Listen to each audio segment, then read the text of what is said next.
after lap, track after track. Endure the hours. Seize their every second. Endure every loop. Push their every limit. Endure the miles. Burn their asphalt. Race after race. Year after year. Keep count of what matters most. Defy every moment. Reign over the distance.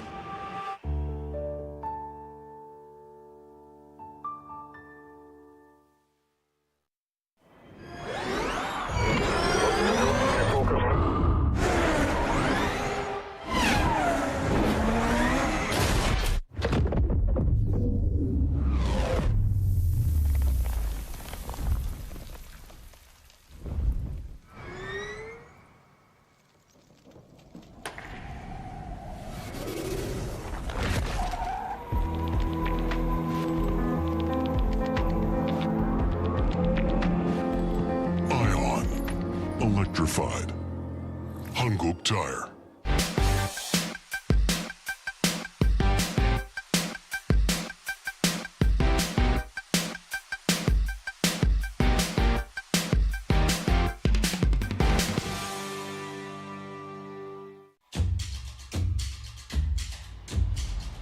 It began with a dream of connecting the heart of Africa to the world.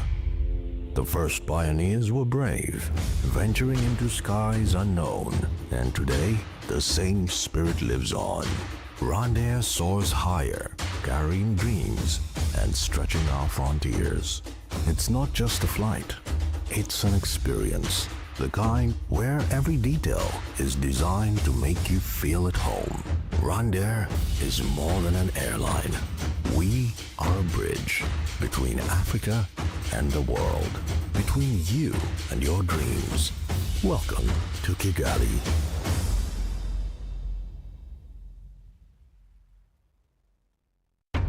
Welcome to Rwanda, a country that's adventurous by nature. Are you ready to explore?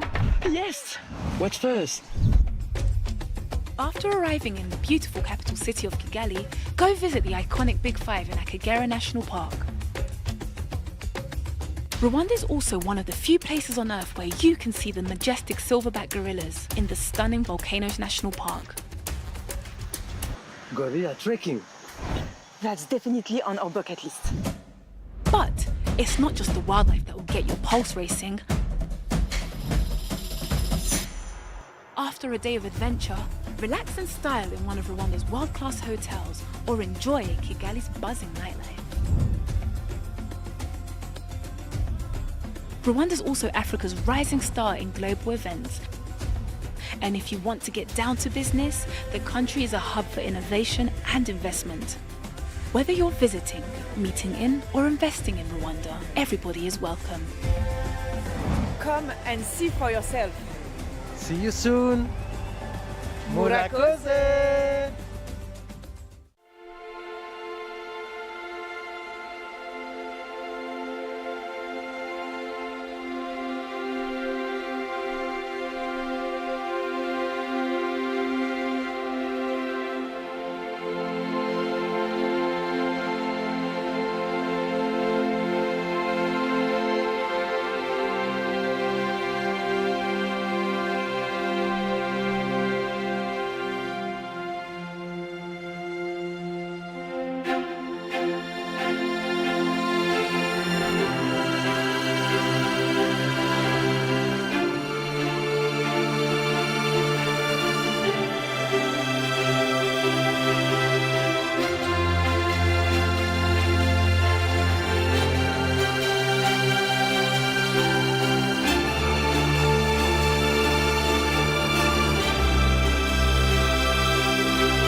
Horaho, my name is Makeda, and I will be your co-host for the 2024 FIA Awards happening right here in Kigali, Rwanda. December 13th is an evening that will be filled with the excellence, innovation, and passion of the world of motorsports.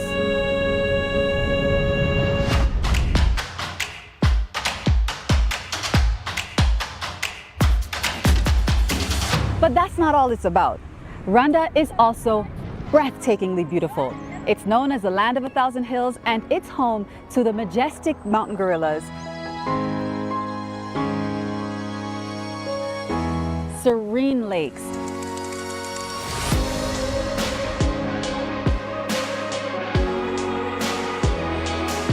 and vibrant national parks teeming with wildlife.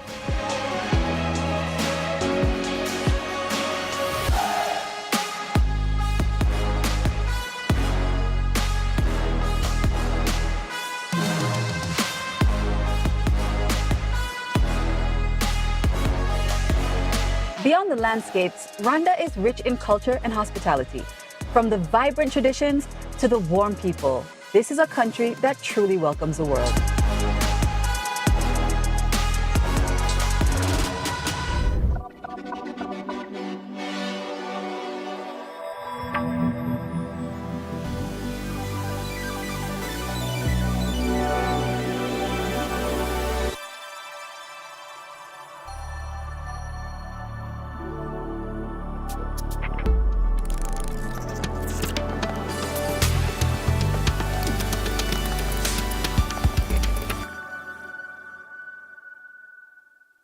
FIA Awards 2024, we're here in Kigali, in Rwanda. You are half Rwandan. I've never been to Africa before, and can I just say how... I can't believe that you know that. When you told me that, I was very surprised, but welcome, Tom. Oh, it's fantastic. The vibe is amazing, and actually, at the General Assembly this morning, His Excellency Paul Kagame, the President of the Republic of Rwanda, announced officially that the country is bidding to host a Formula One Grand Prix. It's serious, isn't it? It's big news. I mean, there's been a lot of whispers. You know, in this community, there's always rumors. On the mill, there was rumors of a South African Grand Prix as a potential race. Now there's talks of the Rwandan Grand Prix, and today they made it official that they are bidding for a Formula One race. So hopefully they'll give more reason for everybody to visit not just Rwanda, but also the African continent. We're excited to be here. Naomi and I are just going to navigate the blue carpet, and we are going to just grab champions as and when they come in. Tonight we are here to speak obviously about Rwanda, the extraordinary success to have the General Assembly FIA. You have to know that you had UCA, the cycling before, you had the soccer before, so here we are under the flag of an extraordinary leader, who is Paul Kagame, and an extraordinary group of people who made Rwanda great. I love the racing community I belong to, and all these people you have seen the whole year, they are real artists, and we are celebrating them tonight. Now, you are Mr. Rallycross. It's insane, the record you have over the last 5 years. Yeah, it's been a run of some very, very good years. And yeah, there is the name Mr. Rallycross, I think, still belongs to Mr. Schanke, the Norwegian back in the days. But Martin Schanke. Exactly. There we are. Points for me, please. Yeah, exactly. So, but yeah, now it's been a fantastic journey since I started with Rallycross. We're here celebrating that world title success. I've looked at the footage on YouTube. It's insane. The weather was bad. You left it late in the race. Just talk us through your memories of what happened. Yeah, it was a terrific race. We didn't have the best of starts, but we just got our head down and pushed hard. And then we left it to the last lap. So yeah, it was an amazing moment. Were you nervous? Yeah, a little bit.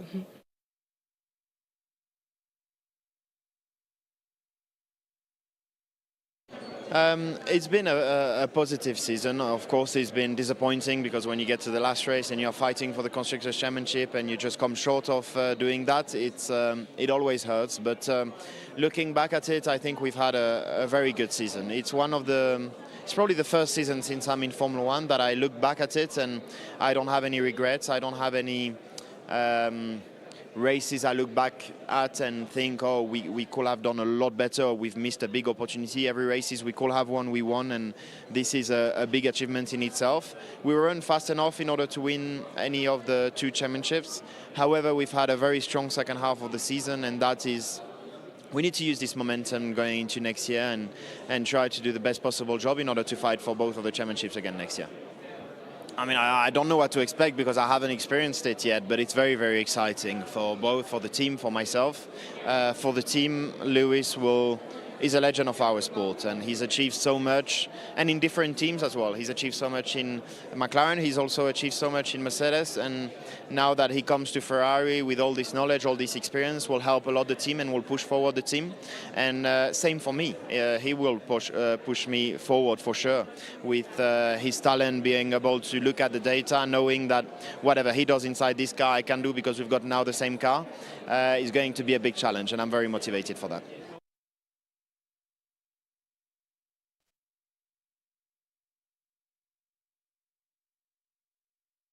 Okay, I mean, that sounds like a wonderful moment, but surely somewhere in there, the moment where you become announced as the next driver to join Formula One, surely that was sensational. I mean, you're joining Sauber, so what was that like? Well, that was great. Obviously, we have been talking for a lot of time, since actually Monza, a little bit before, but nothing was decided. Actually, there was more talks for 26 than 25 at the moment, for that moment, and then things changed very quickly. And I think when I received the message that I was going to be racing in 25, for me was one of the greatest moments of my life. I was not with my family at the moment, but I called them immediately. You know, for me it was a kid's dream becoming true, and also for my family, everything we have been working since I was super young, becoming true. So yeah, that was definitely one of the best moments. Not on track, was off track, but was great.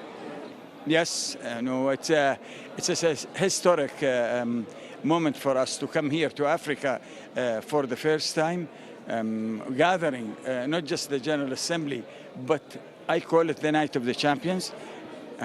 Nearly all of them are here. I saw them. I just finished the rally side of it. And I'm happy to be, and the circuit, and very happy to host it here with all the champions around, let them enjoy it.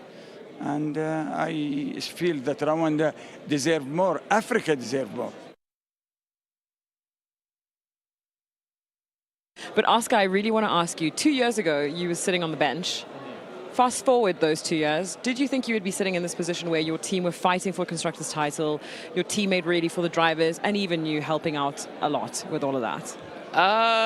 No, I didn't. I think, I was hoping to have some success, but I was expecting that to be maybe the odd podium here and there. I think it's been a much quicker trajectory than all of us thought. Maybe not for Andrea and Zach, but for me, I think especially from where we started when I joined, it's been a much quicker journey to the top than I thought. So it's been a lot of fun. It's always more fun when you're at the front and winning races. So yeah, 2 years ago, I definitely didn't expect this. Andrea has done an unbelievable job leading this racing team. We have 2 awesome racing drivers, as we've said from the word go, and all the men and women at McLaren have just done a wonderful job. And I think to go down to the wire against Ferrari, if you had one team to pick to go down to the last lap with, Ferrari would be it, and they did an unbelievable job. They kept us honest the whole way through. Andrea, how different has this championship fight been with McLaren compared to everything you did when you were dominating with Michael Schumacher and the red car? Well, it's different from many points of view. It's different because this championship means taking McLaren to success after 26 years. So a long time without celebration is different. For me personally, completely different role. And it's different because it's unprecedented how rapidly we evolved from being last year.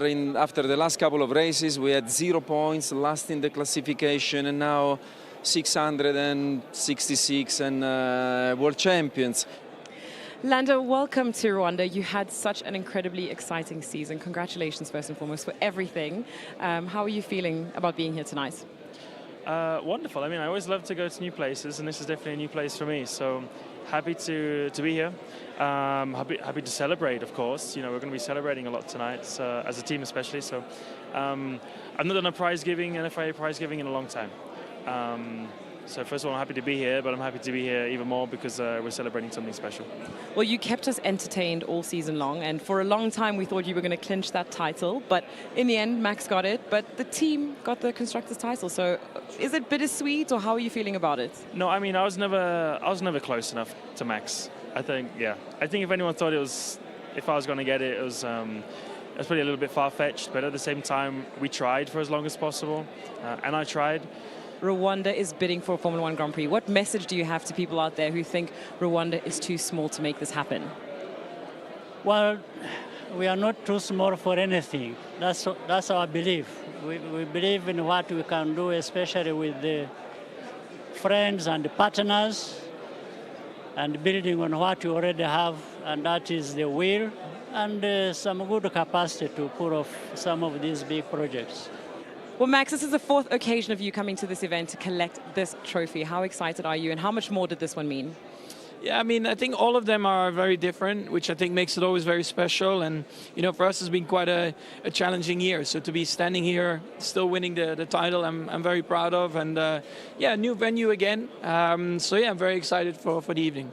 As we know, Red Bull hit this regulation change running, right? So you guys came out with an incredible car, but in the end, all the teams are seeming to sort of catch up. So what can we expect in 2025? Are we going to see a bigger gap again, or is it going to be as tight as it was this year? I mean, we didn't have a best, let's say, middle of the season. End of the season was a bit more competitive.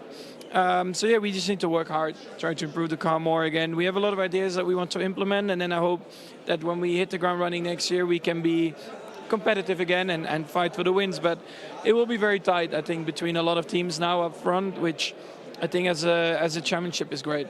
Well, enjoy another night of celebrations, Max. Thank you very much. See you inside. Okay, everyone. Well, as you can see behind me, all of our guests have arrived. They're currently enjoying a glass of champagne, but we are about to enter the main room where the ceremony will begin. And we're going to start it with a short clip showing the beautiful transformation of this nation over the last 30 years.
twaje twese kwizihiza ibi birori turaje urukerereza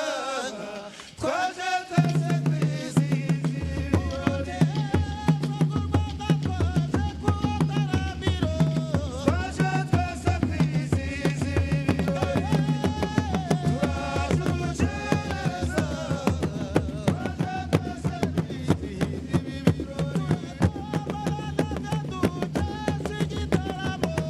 twaje twese kwizihiza ibi birori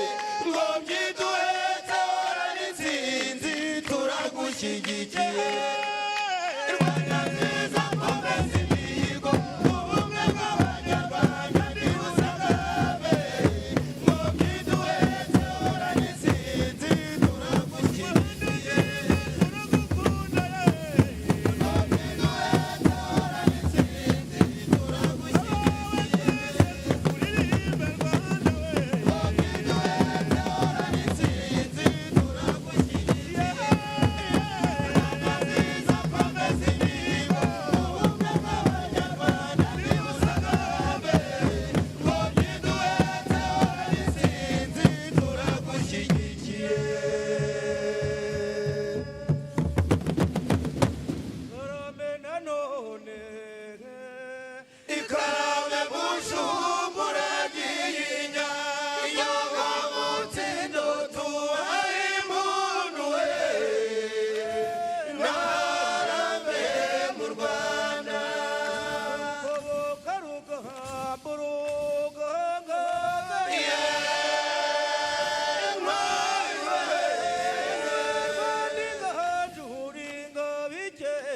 ntarambe mu Rwanda nyir'umuheto wanahaniye abandi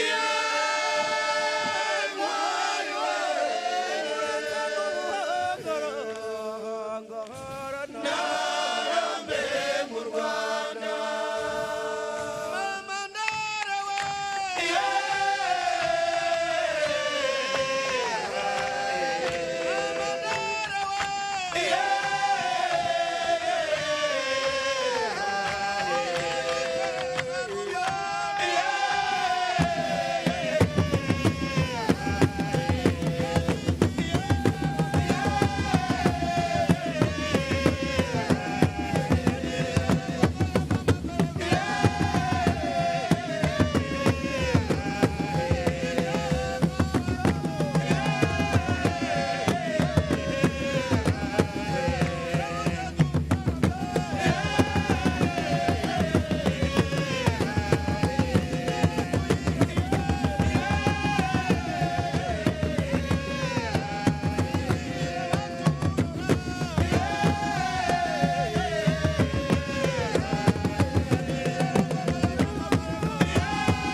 Barimbaraza makunze rugira amacumu arwana ishyaka baririmba ntireho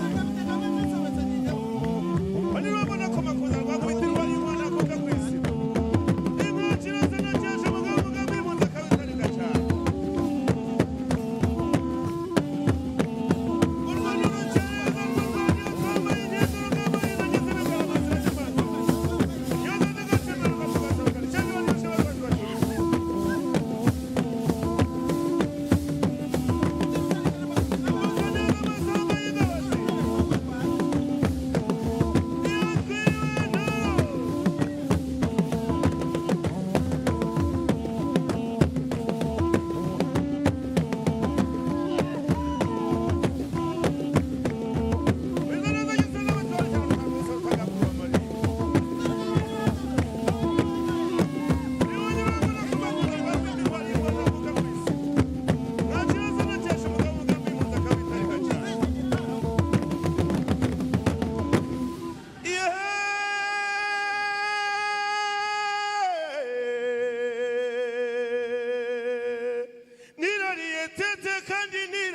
tangabo kukiziba ziba ca mukunguri nazinginze yemwe ntore z'u Rwanda yemwe bahungu muhugi ikirenge bagabo bampaye yemwe ntarunguye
Ladies and gentlemen, and distinguished guests, please welcome your hosts for the 2024 FIA Awards. Media personality, filmmaker and DJ Makeda Mahadio, and actor and motorsports presenter Neil Cole. Hello, hello. Good evening, everybody. I'm Neil Cole. And my name is Makeda Mahadio. And welcome to the 2024 FIA Awards. And for the very first time in the awards history, welcome to Africa. And welcome to the land of 1,000 hills.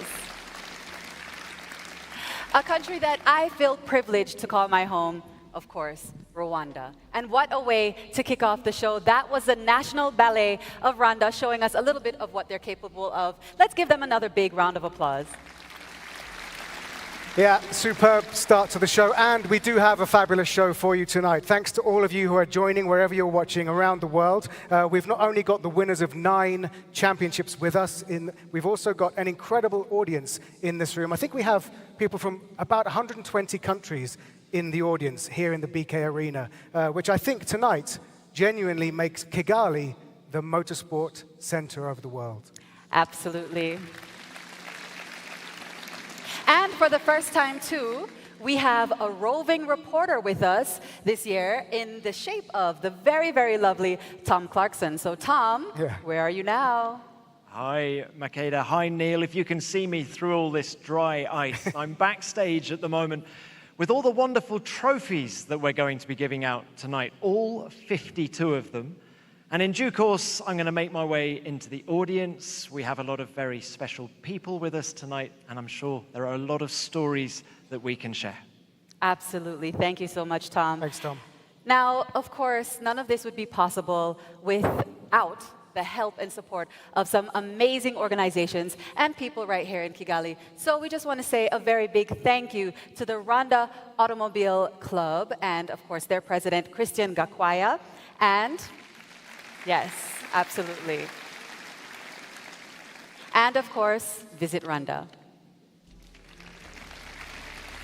And also, we'd like to thank our partners for this evening, Rolex, Hankook, AlphaTauri, and Rwanda. Thank you to our partners. Right. Well, I think it's time to get into some champions, and we are starting off with a bang because we're going straight into the FIA Karting World Championship. So let's take a look.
Giuseppe Palomba. He is world champion in 2024.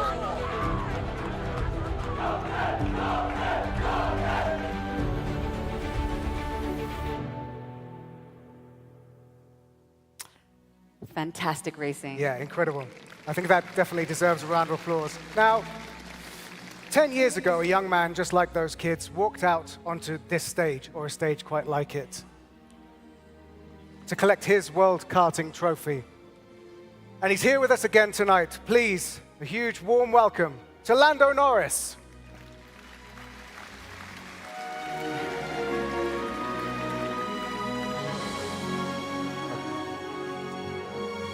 Lando, Hello. really quickly, Yes. when you see that video and you think of yourself back in 2014, what was going through your head at that moment?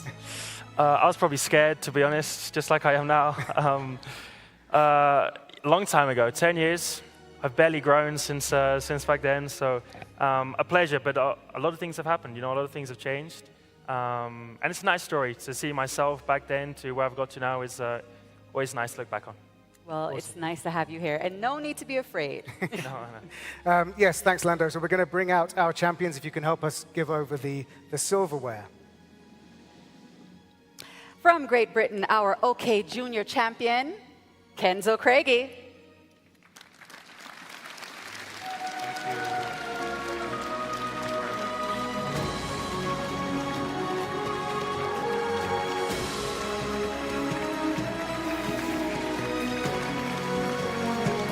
Well done, mate. Well done.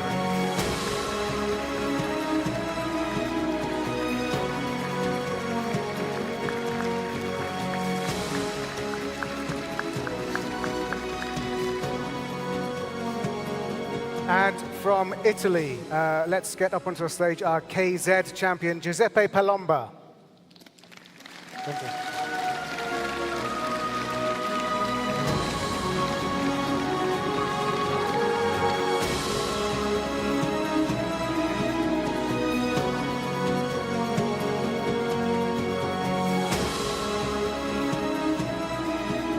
Well done, mate. Congratulations.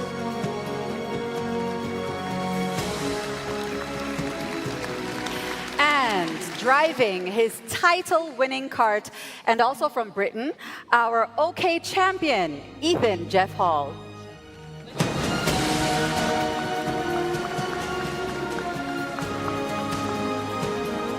Thank you.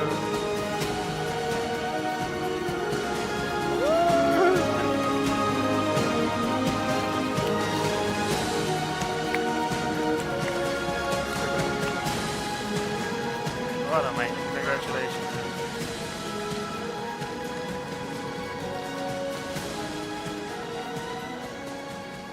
So congratulations to our champions. If you wouldn't mind standing next to Kenzo, because I wanted to actually have a little word between the two of you. Kenzo was only 4 when you collected your karting trophy. So after the 10 years that you've been through, what can you tell him that might be in store for him over the next 10 years? Advice. I don't know what to say. I'm terrible in these situations.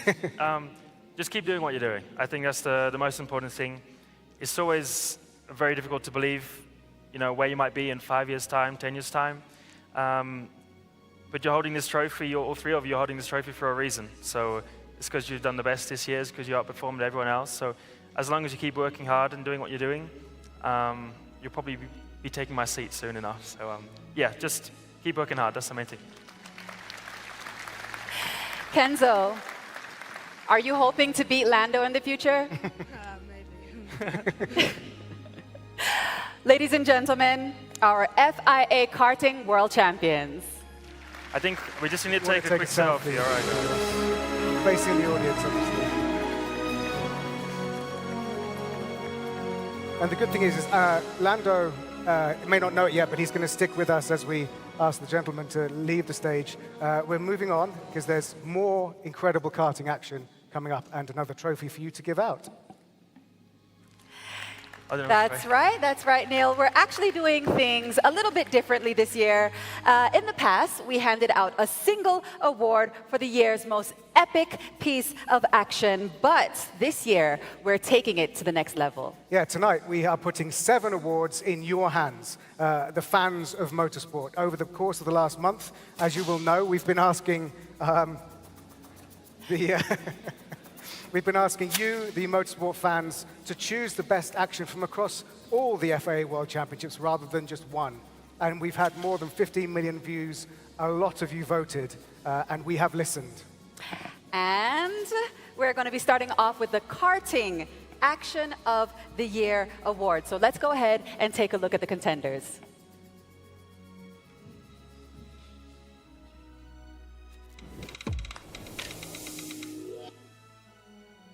Off of the Litchfield Bridge. This could be the key point. Into hairpin number 1. Baglin goes right. Craigie goes left. Craigie, it's nearly off the road. Both of them are off the road. Craigie's going to look for the switchback. Baglin goes defensive again. Craigie's got his node ahead. Can he get on the power? He's off the road. He's completely off the road. He's still side by side of Baglin and Craigie through the Fullerton S's. What a finish we're having here at PF International. You can overtake everywhere around the circuit. Craigie looks down the inside. He's got the lead. He's through, but Baglin runs wide. Baglin runs wide, and they lose a little time. Could Kenzo Craigie take his first FIA World title here in his home country? Again, Turney.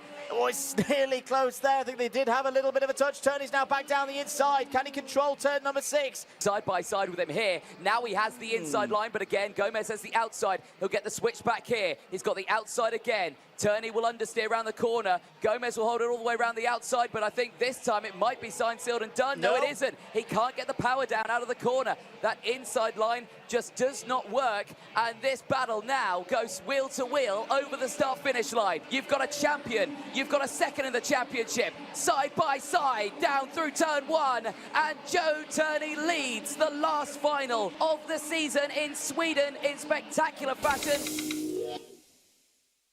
And it might even get any more. And there's the first attempt. There's the first attempt from Pedro Hilbrand. And he's done it. He's got through turn number 14 and 15. The Spaniard leads the way. He leads the driver from the Netherlands across the line.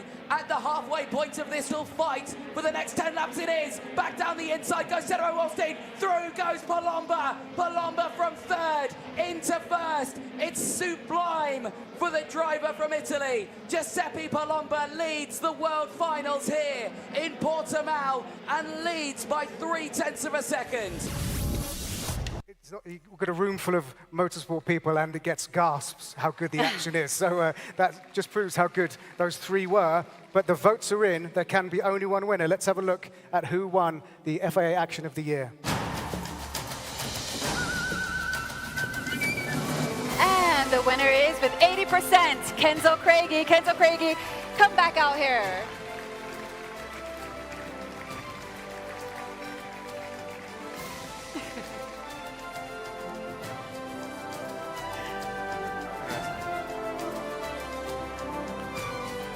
Thank you, congratulations. And that's all down to the viewers voting at home. So well done to you. Thank you to Kenzo. And thank you to Lando. Thank you very much. Cheers. Thank you.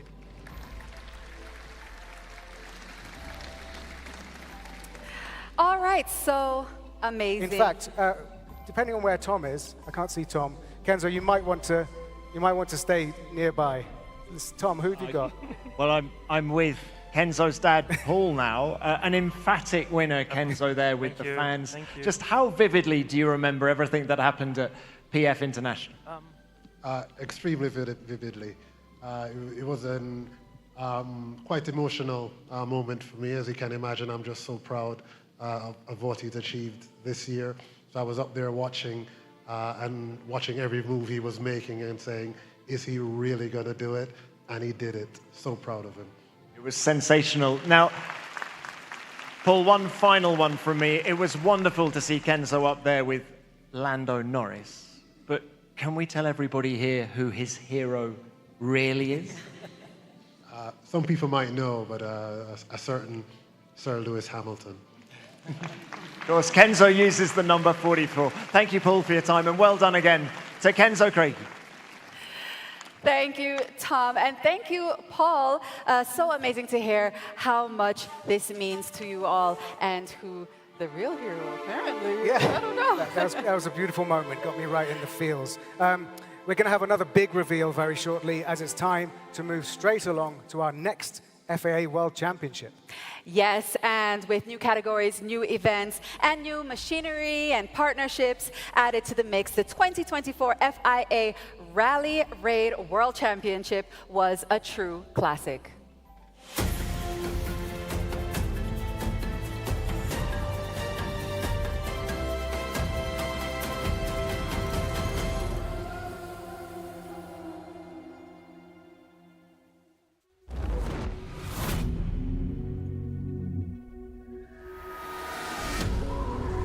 The World Rally Raid Championship 2024. It's in this land that the stories of our modern heroes will be written. The field is stacked with big names, a particularly spectacular edition. I'm a racer, so I'm gonna go out there and try to get first place. We come for a win. That's only one choice, only win.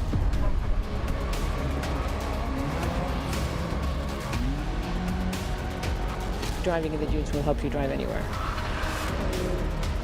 My only goal is the championship. Speed and roll, part of game of Dakar. He was the first of the big names to fall. There was more drama to come for Nasser Al-Attiyah. This year, I learned something never will happen again. Get ready and prepare to leave it all out on the sand.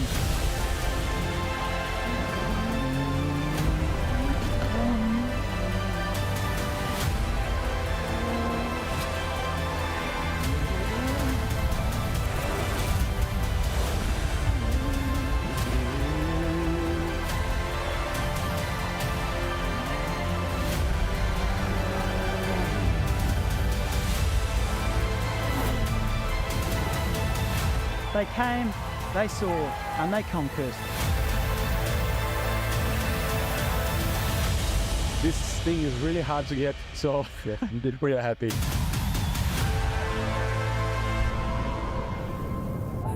We work very hard to defend our title again.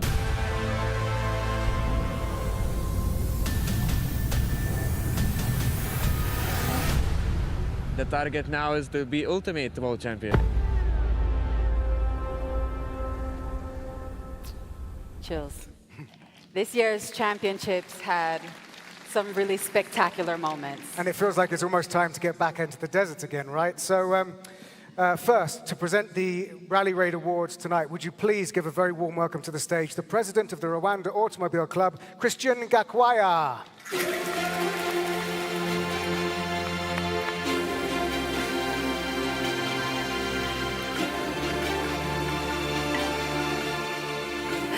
Welcome, Christian. Thank you so much for being here. And it's great to have you. It's time to get back into our fan vote. And once again, you told us loud and clear who you thought gave the Rally Raid Action of the Year. Let's have a look.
tell there was a very popular winner in the room, but you weren't allowed to vote.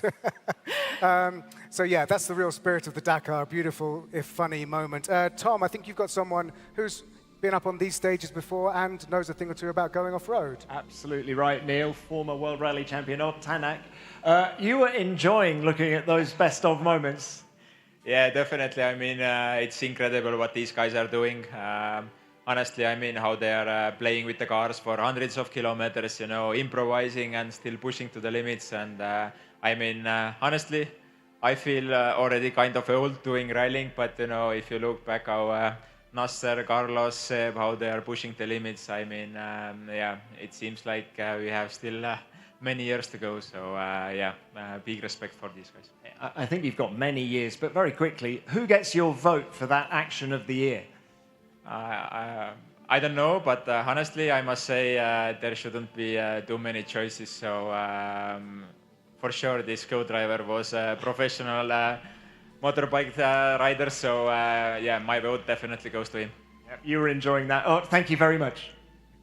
Thank you, guys. Well, that's a word from a true expert, but was he right? So let's go ahead and reveal the winner. The FIA World Rally Raid Action of the Year goes to...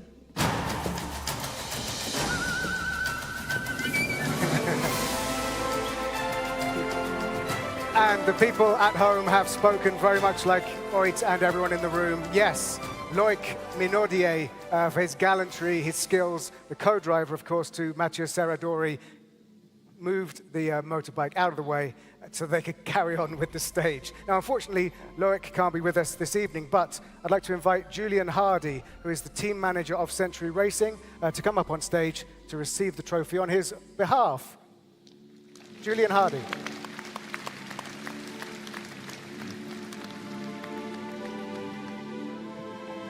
Brilliant moment. Love it.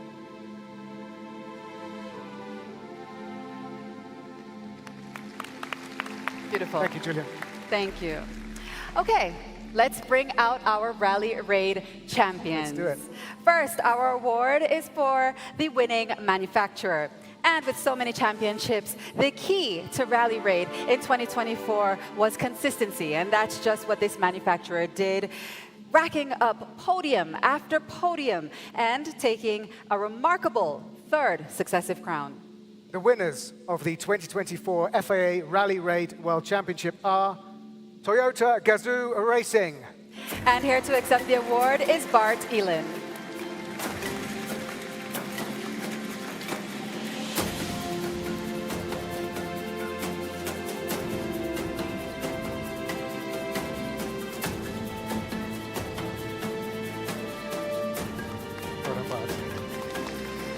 Fantastic, fantastic. And please stay with us, Bart, stay with us, because you can celebrate a bit more as we welcome our third place crew for 2024, Lucas Moraes and Armand Monleon. Monleon. Here they come. That's what the noise was you could hear earlier.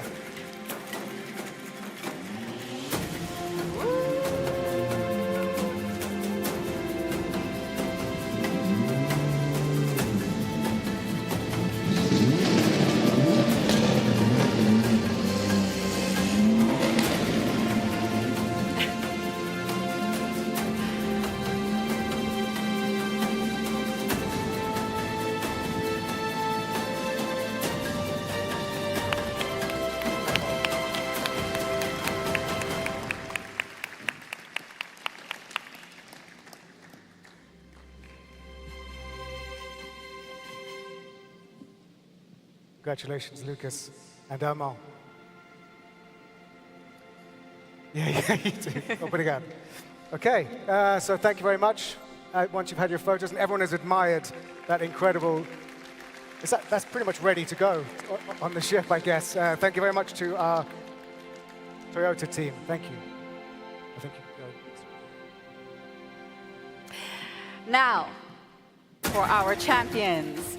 To win one title shows incredible strength and determination.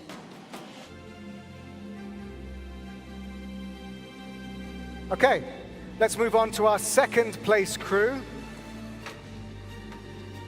Please give it up for Yazid Al-Raji and Timo Gottschalk.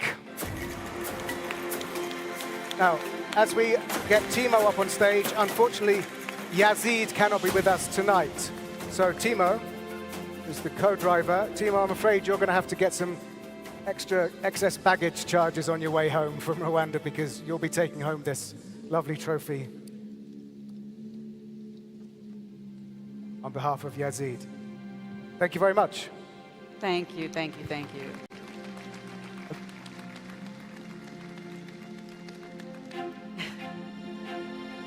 There we go. Thank you. Nice to see you. Okay, classic co-driver duties, am I right? I mean, now it's time for our champions. Now it is time for our champions. And to win one title shows incredible strength and determination. But to keep coming back and to do it again and again and again, that's truly remarkable. And that is just what our 2024 champion did. And despite changing co-driver and swapping car for the final event, still managed to win it all. Ladies and gentlemen, the winners of the 2024 FIA World Rally Raid Championship are Nasser Al-Attiyah and Edouard Boulanger.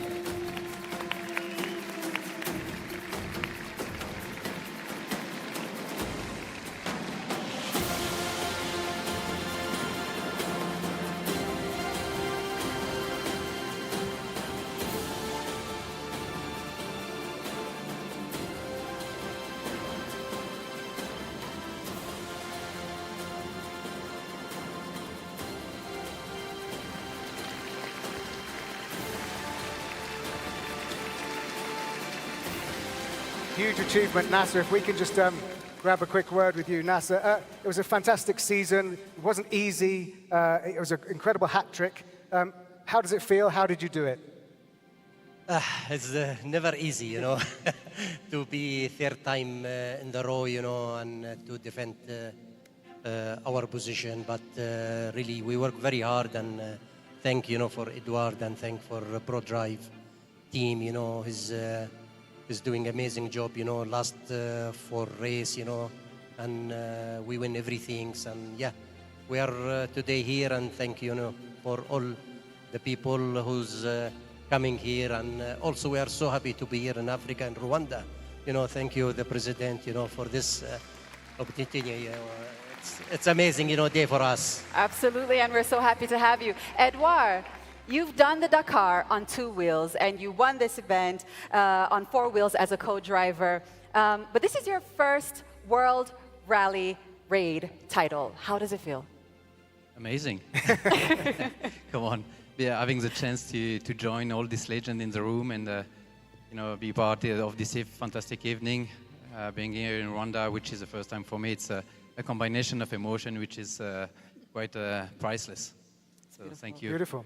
That's beautiful. And just quickly, Nasser, if you don't mind, as we've seen, we've got Rally du Maroc. The championship will also have a second round in Africa with the South Africa Safari Rally next year. So how important is it to explore this beautiful continent, to have 2 events in Africa in the next season? Yes, absolutely. You know, we are so happy, you know, to come here again in Africa, because it's the first time in the history to have the W2RC Rally Raid.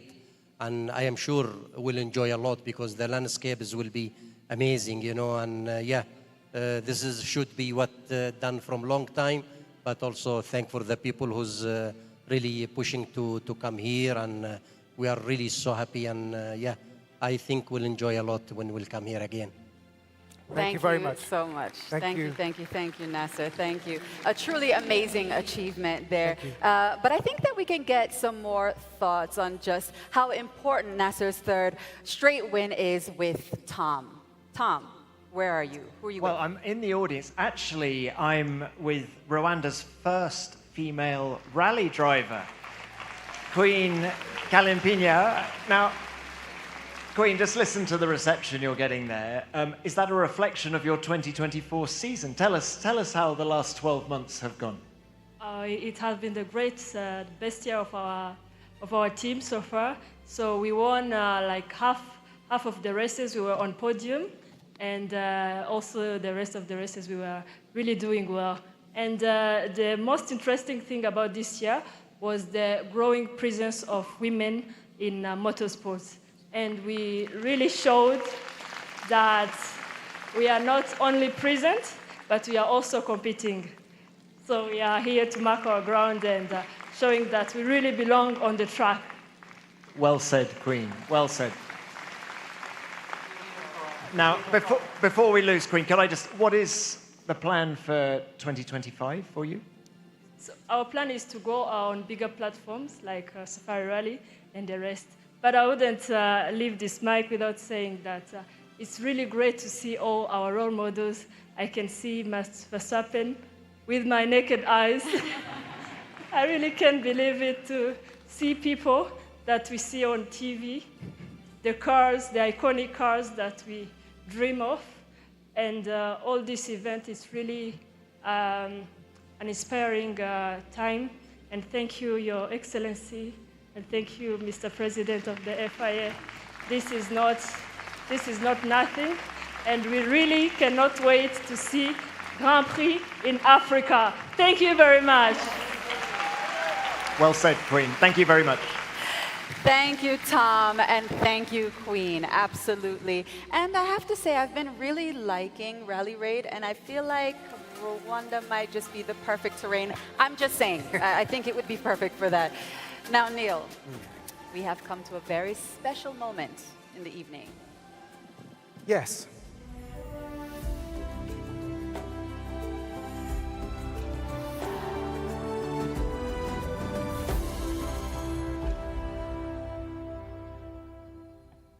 So this year marks a massive milestone for the FIA as it celebrates 120 years.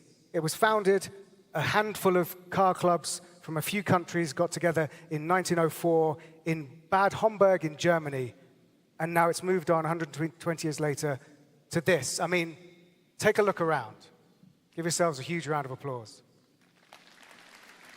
Yes, it certainly has grown quite a lot. And to celebrate this amazing landmark, please welcome to the stage the president of the FIA, Mohammed Ben Sulayem.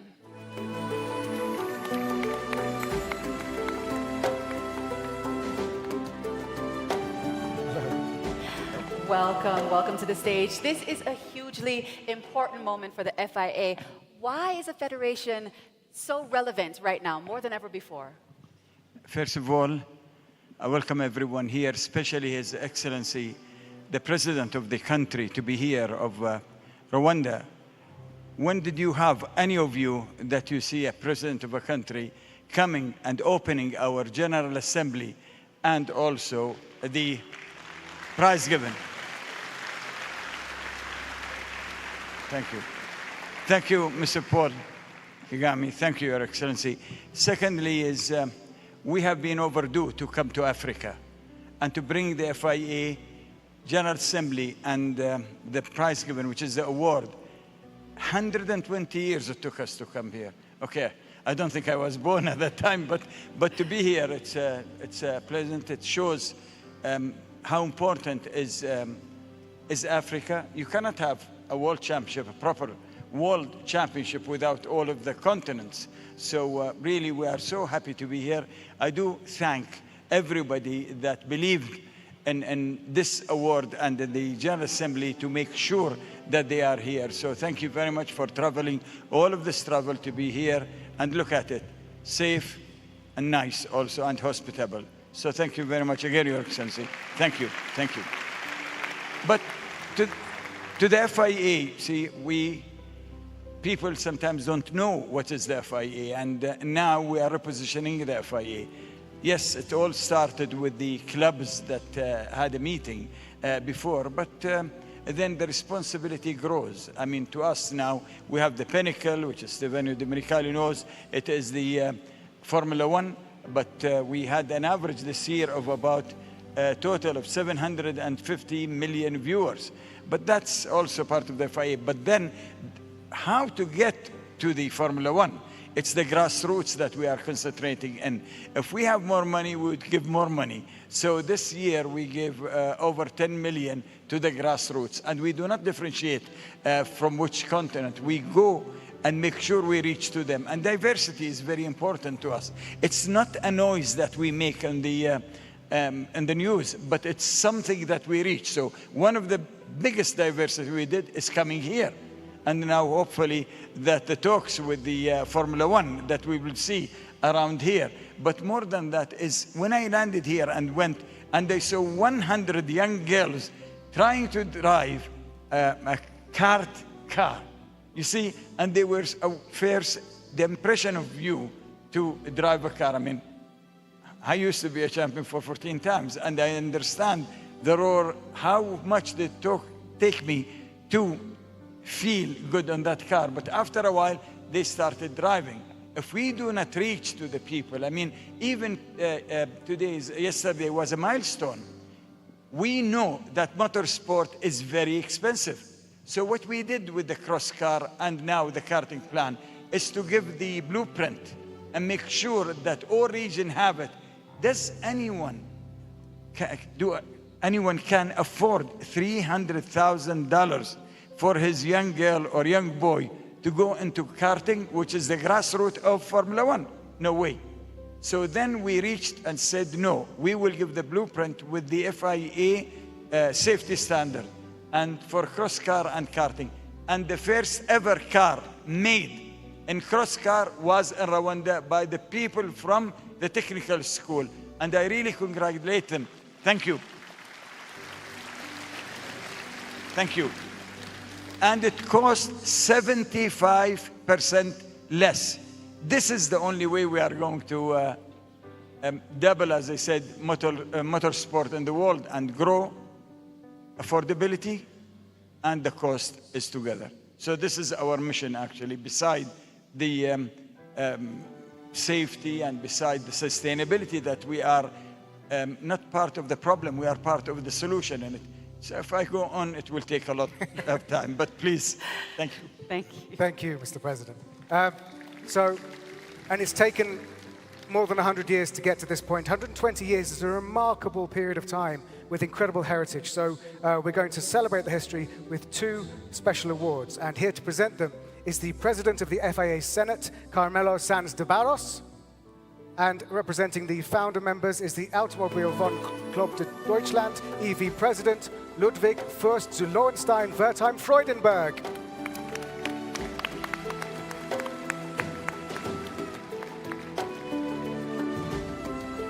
Welcome, gentlemen. So wonderful to have you here with us this evening. We are going to be starting with the FIA Founding Members Club Heritage Cup, which recognizes the events, people, and places that celebrate the history of motoring and motorsport. And this year's award goes to one of the most iconic venues in all of motorsport. Nominated by the Automobile Club d'Italia, the winner is the original Temple of Speed, Autodromo Nazionale di Monza. And here to accept the award is the president of Monza Circuit, Giuseppe Redaelli.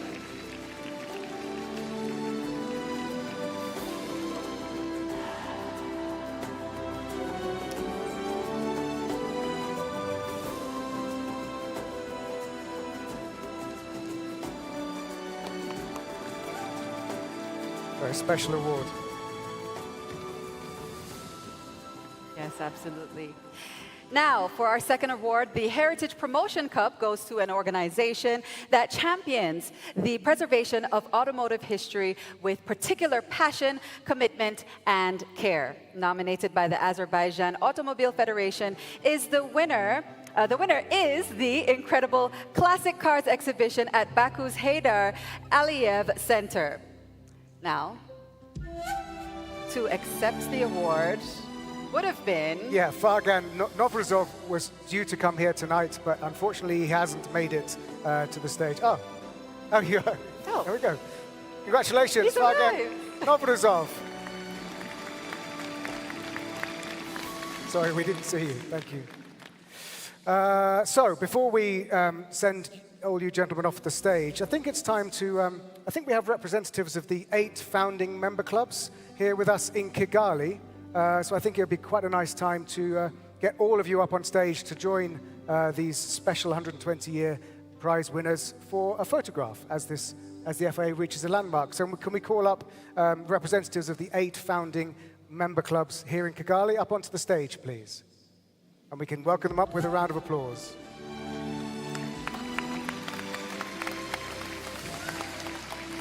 Here we go.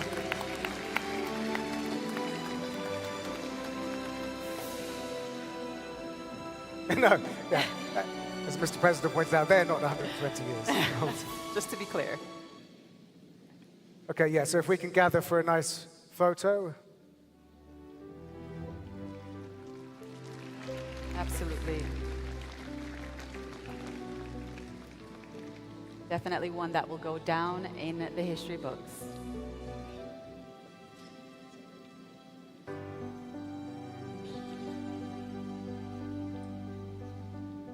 Special moment. Let's make sure one more time, round of there. applause, Yes. please.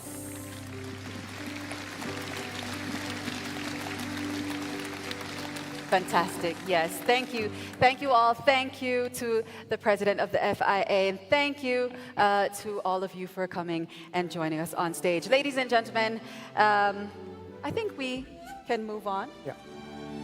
So that was the 120th anniversary celebrations. Now, the heritage that exists within the FIA and within motorsport is incredible, and of course, none of it would be possible without the efforts of extraordinary people.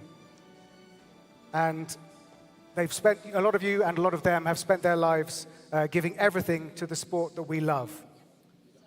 Now, sadly, we lost too many of those outstanding individuals in 2024, so let's take a moment to honor their memory.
Incredible sport personalities there, all of whom leave a lasting legacy.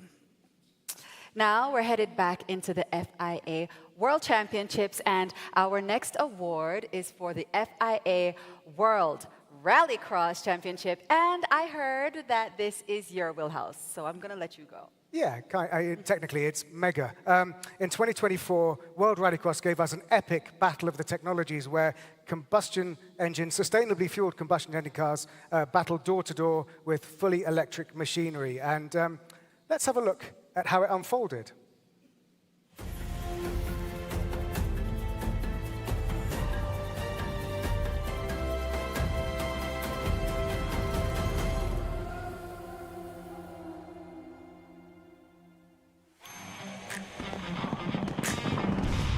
Welcome to the 2024 World Rallycross Championship. We are go.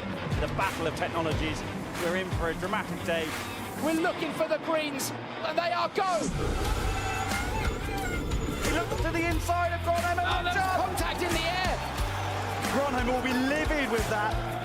Johan Kristoffersson takes the first win of 2024.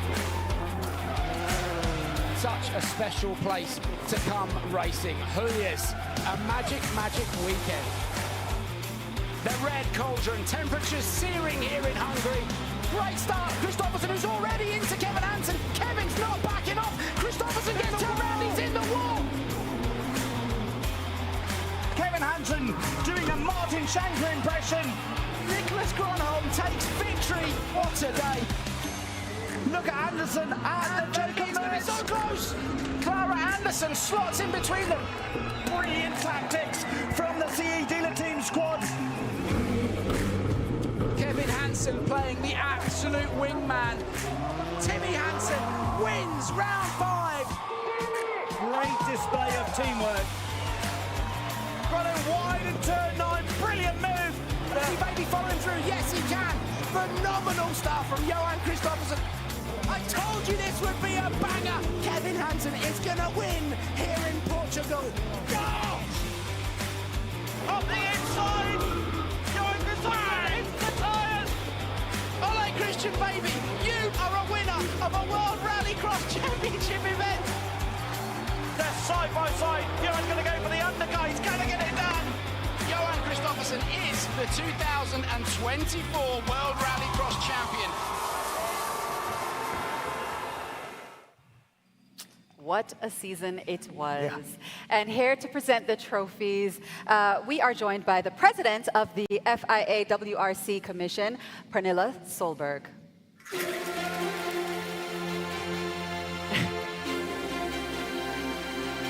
Hi. Welcome. Okay, and we'll be starting off our Rallycross Awards with, of course, Action of the Year. And I've got to say that some of these moments are very, very wild. So let's go ahead and take a look.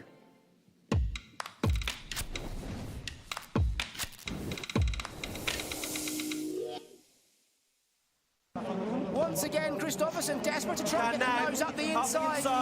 He's already had it set up well into the corner. Can Baby following through? Yes, he can. Ovosi Baby shuts the door on Gronholm. Gronholm goes from first to third. Kristoffersson had already got the rotation nicely done. Gronholm runs that touch wide. And Kristoffersson, the brake lights flicking on and off as he's just right in the middle with his left foot, maybe saying, thank you very much, I'll have a piece of that.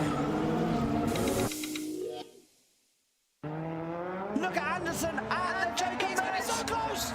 Oh, the Hansen brothers, they both lose out there. It's OC Baby. Brilliant strategy from Jussi Pinamaki. Spotting for Clara Anderson. She waited, she lifted that little bit, and they covered Timmy Hansen off. If that was intentional, that was one of the best bits of spotting we've seen in quite some time.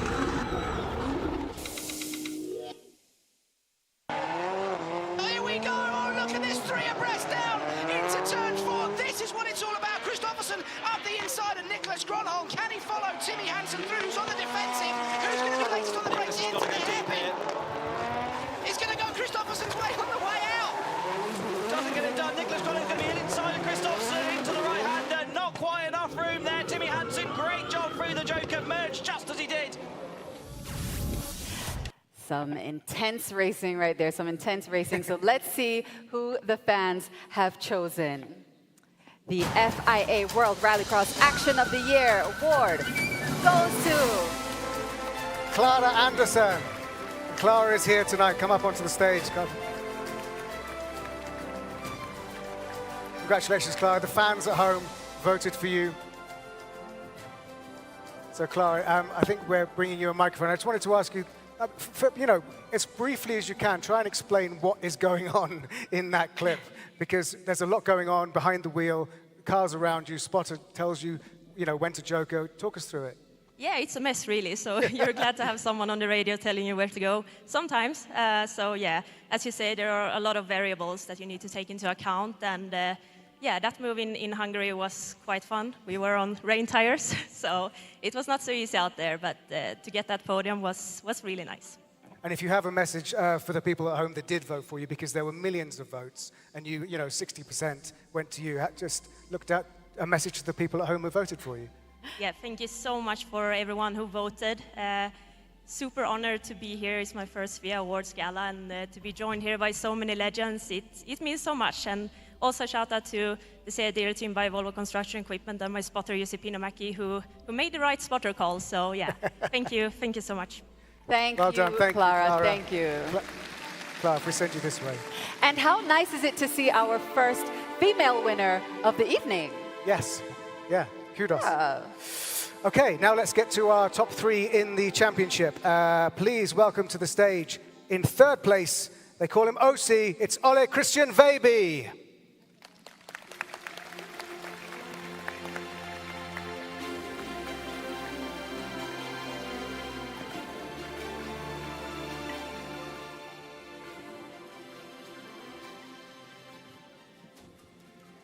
Many congratulations, Ole.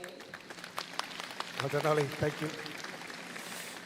And now we move straight on to our 2nd place driver, and it is Kevin Hansen.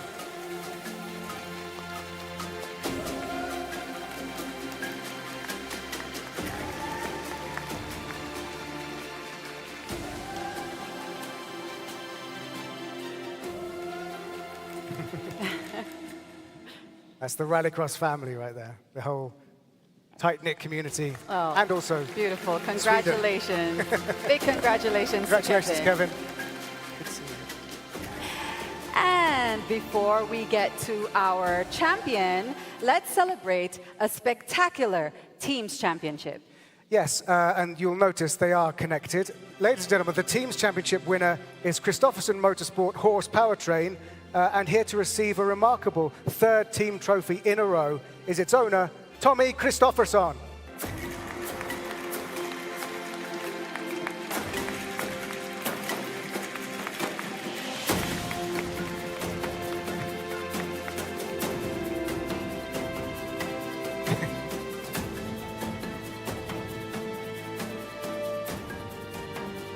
Beautiful. Look at that. Beautiful. And so we come to our 2024 champion. Once again, he absolutely dominated the campaign to take an incredible 5th consecutive title. Please welcome the 2024 FIA World Rallycross champion, Johan Kristoffersen.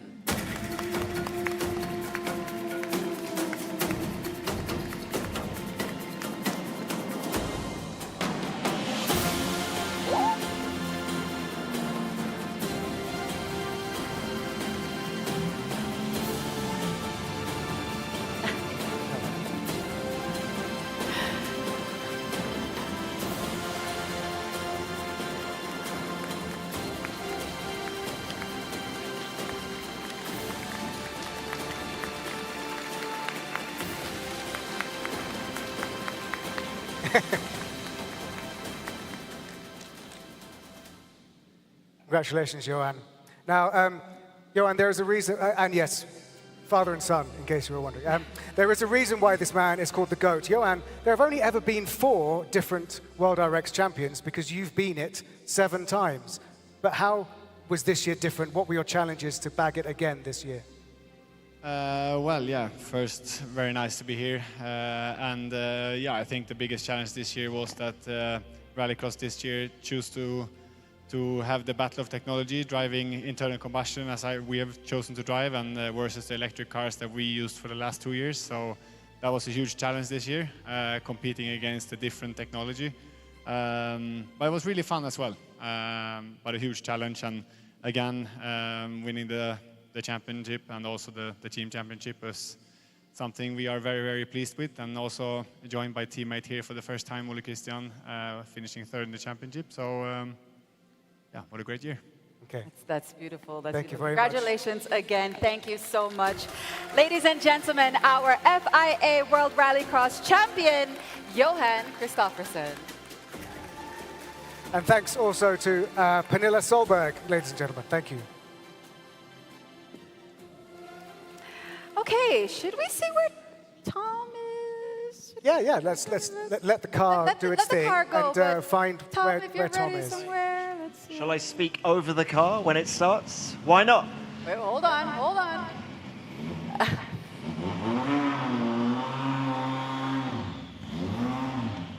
Probably a good thing I didn't try and speak over the car. Now, I've come down to the Formula One section of the audience. I'm with the Red Bull team principal, Christian Horner. Now, Christian, you proved at the Goodwood Revival a little bit earlier this year, behind the wheel of a Mini, that you've still got it. Do you fancy getting in a World Rallycross car? Absolutely not. No, I mean, to see the racing there is fantastic, and you know, it's incredible to see all forms of motorsport tonight, you know, represented as they are. And you know, some of that racing reminded me of the first corner in Abu Dhabi last weekend. Look, let's talk a little bit more about Formula One and the job that Max Verstappen has done this year. Is this the best version of Max you've ever seen? I think he's been absolutely outstanding this year. I mean, to have achieved what he's done, 9 victories, 8 pole positions, 4 sprint race wins, and to have won the championship. And you know, some real highlights. Obviously, that Brazil race was, I think, one of his very, very best. And you know, we've had a car that's been difficult to tame this year, but he's done that, and he's done an absolutely stunning job. So I think of his 4 championships so far, for me, this one really stands out. Can we have a quick word on the Constructors' Championship? Red Bull has 6.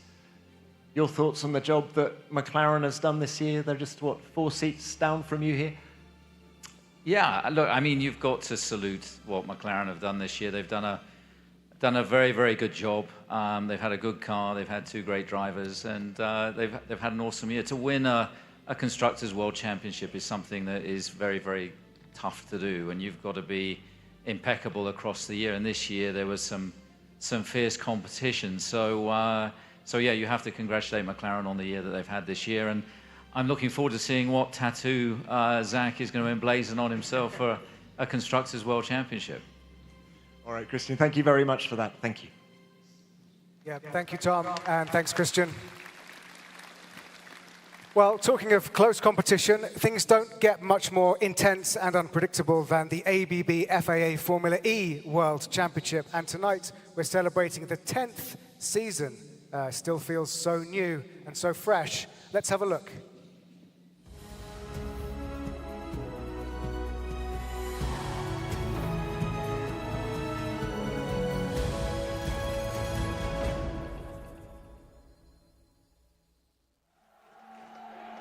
It's the 2024 ABB FIA Formula E World Championship.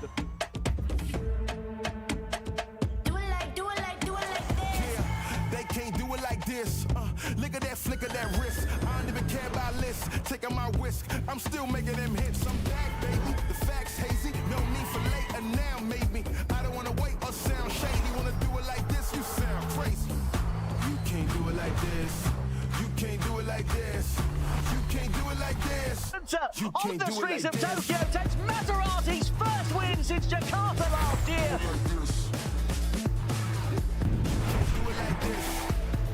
That's done it! Absolutely amazing!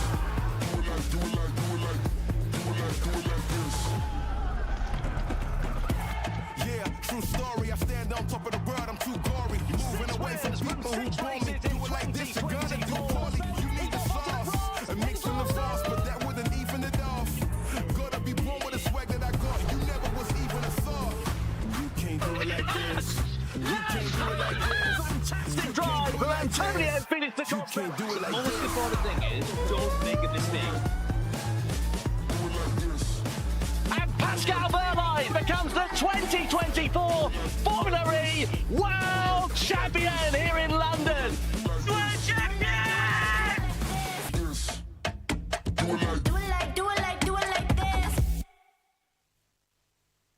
Yes, definitely worth a round of applause. It is time to celebrate the top talents from season 10. And to present the trophies, please welcome to the stage Francis Gattare, the CEO of the Rwanda Development Board.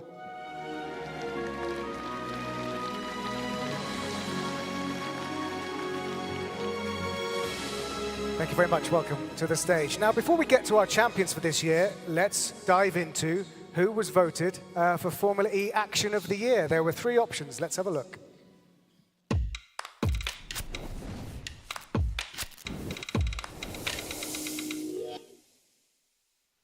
Evans is defending with every ounce of talent that he has got. We're side by side for third in the background as well here with Jake Dennis versus Pascal Wehrlein. Dennis holding firm for now, but who is going to take the win of round 4 of the E-Prix? And look at Bird go for the outside. Surely he's not going to make that stick on Mitch Evans into turn 10. Bird's done it. Absolutely amazing from Sam Bird. He comes around the final corner to win here in Sao Paulo. Sam Bird takes his first victory since 2022.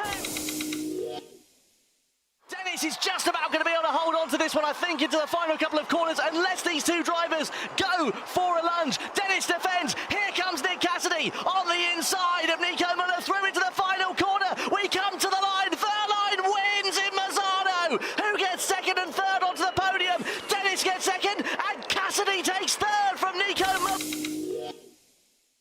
Sam Bird takes his first victory since 2022. His first for Neon McLaren. Evans in second, and Rowland onto the podium on the final lap. That was absolutely amazing. There's an incredibly cheeky move there by Oliver Rowland. I still can't work out the physics of how he did it. So as always, with our Action of the Year awards, it was you voting at home, voting in your millions, and the fans have decided. Let's see who wins. The votes are in, and by a landslide, it's Sam Bird. If Sam's here, let's get him up on stage. Congratulations, Sam.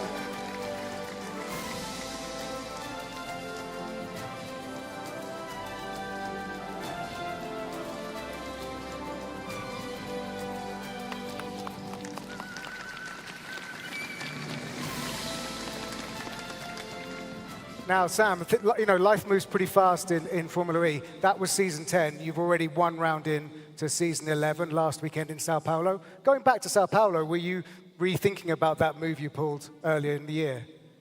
Yeah, I was. Firstly, good evening, everybody. It's amazing to see so many of you out here in Rwanda. Yeah, we've had our first round, and I can happily say that McLaren are leading the Constructors' Championship after the first race, so that's good. I certainly was thinking about that move. Unfortunately, I wasn't able to do something similar, but a decent result in the bag already. Thank you very much. Thank you, Sam. Thank you. And congratulations again. Action of the Year, and it was a good one. Now, on to our champions. And we are going to start with the winning team. It's been quite a year for one of the most legendary names in the automotive industry, and they came so close to a clean sweep in Formula E. Put your hands together for our champions, Jaguar TCS Racing, and their team principal, James Barclay.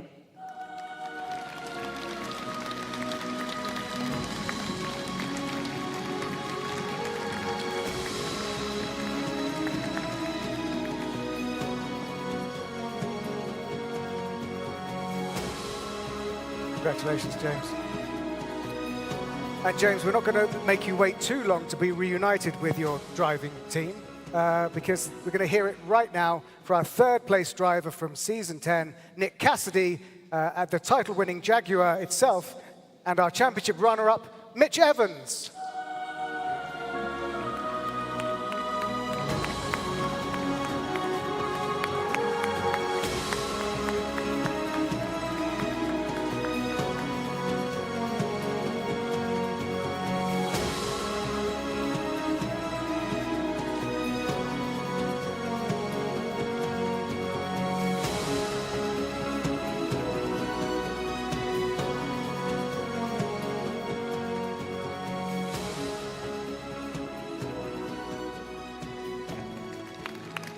Let's just take a moment, have a look at that. Beautiful. Well done, lads. Thank you very much. Congratulations to Jaguar, TCS Racing, James Barclay, Nick Cassidy, and Mitch Evans. Good drive last weekend, Mitch. And now on to our champion. He won the very first race of the year, and with only 2 non-point finishes over the course of the year, a stunning performance in the season finale was enough to put him just out of reach. Our ABB FIA Formula E World Champion is Pascal Wehrlein. Now, as we have already mentioned, and as Sam pointed out, last weekend they were already racing the first round of season 11 in Sao Paulo. And for those of you who saw it, it was wild, and Pascal Wehrlein had a bit of a spectacular crash. So unfortunately, he's been advised not to travel, so he can't be with us tonight. However, he didn't want to not be involved, so he has sent us a video message. Unfortunately, I cannot be with you tonight due to the crash I suffered last week. I didn't get the permission to jump into a plane, but I'm doing okay and I'm recovering from it. I want to congratulate all the teams and all the drivers for outstanding performance in 2024, and I wish you all the best for next season. I hope you have a great evening without me, and I see you soon. All the best. Ciao. Ladies and gentlemen, our Formula E Drivers World Champion, Pascal Wehrlein. I think we can go across to Tom again and see where he is. Tom? Yep, I'm moving around the auditorium. I'm now with Nelly Mukazair from the Ministry of Sports here in Rwanda. Nelly, it is such a treat for us all to be here in Kigali. Just how important is it for Rwanda to have an event like this, the FIA Awards? Thank you, Tom. I think it's a unique opportunity to take Rwanda to the world, but also open it and let the world know about Rwanda. I have no doubt that our distinguished guests who are here have seen, and they will go and tell about a country of 1,000 hills, 1,000 smiles and opportunities. Now, talking of opportunities, yes, many opportunities. And can we talk about maybe the opportunity of Formula One? It was mentioned by the president this morning. How much would you like to see a Grand Prix here? Oh, yes, I would like to have it here. Because Rwanda has a vision to become a global sport hub. So hosting F1 would not only elevate the status of the country in terms of in the global community of sport, but it will also be an opportunity for job creation, attracting international investment, but also set a platform for sport community and motorsport in the region and in the continent. So I can't wait. Now look, final one from me, Nelly. Yes, very well said. I'm a first-timer here in Rwanda. I think there are plenty of people in the audience who are as well. Before we all jump on a plane to go home, have you got any recommendations of what we should do, where we should go? Oh, Tom, that's a difficult one. Rwanda has a lot to offer, but I've got 4 for you. First, you have to visit the genocide, the memorial of the genocide against the Tutsi. Why? Because that will enable you to know the journey we've been going through of nation building for the last 30 years. Second, visit the gorillas. You go in the national park, Virunga, or Akagera Safari, or if you like waterfalls, you go to Nyungwe. Third one, Kimirongo Market. You find fresh vegetables and juicy fruits and people who mean business there. Last but not least, BK Arena, Amahoro Stadium, you meet young talents but future stars. So welcome, Murakazaneza. Nelly, what a tour we're on. Thank you very much for that. Thank you very much. Thank you. Thank you, Tom, and thank you, Nelly. And I have to say, the gorillas are amazing. I'm just throwing that out there as well. Now, coming up, we do have one of the most highly anticipated awards of the evening, and that is Rookie of the Year. But before we get into that, let me introduce to you 2 of Rwanda's most exciting artists, and I think they'll genuinely blow you away. So please join me in welcoming the amazing Kenny Mirasano and Bukuru.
yakagera gakereza bagasura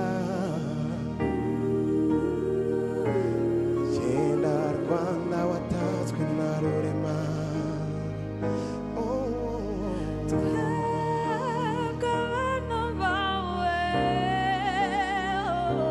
tuzagukorera tuguteze imbere maze baza kugusura sanguteye Rwanda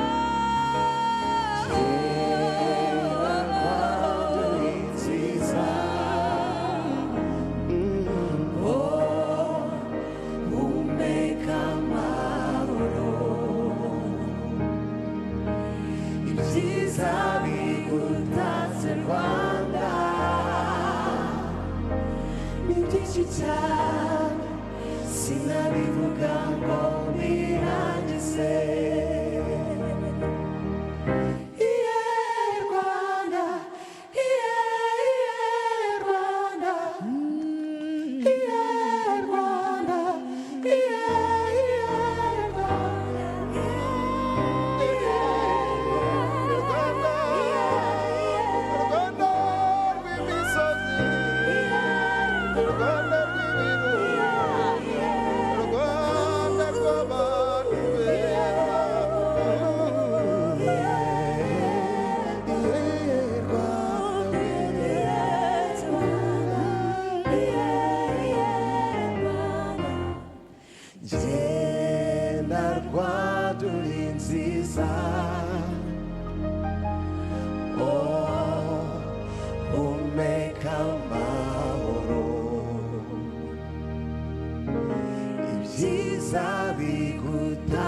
Rwanda ni byinshi cyane sinabivuga ngo mbiragize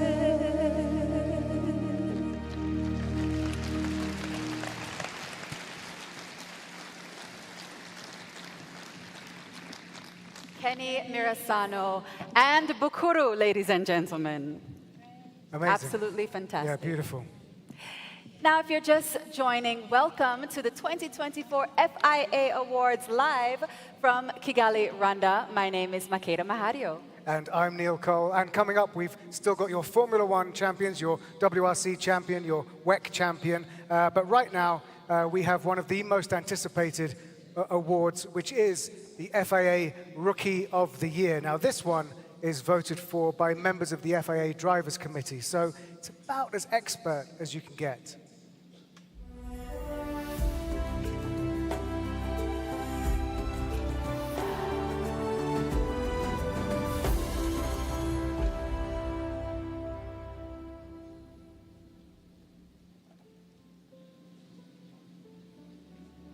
Just take a look at that. As you can see, it's been won by some stellar names in the past. Sometimes, you know, double winners. Max Verstappen was picked out. So it's a barometer of who to look out for as they rise through the ranks. 2 times for Charles Leclerc, 2 times for Oscar Piastri. So let's get to see who gets to fill in that blank for 2024. Yep, let's go ahead. And here to present the award to tonight's winner is Formula One World Champion, Max Verstappen.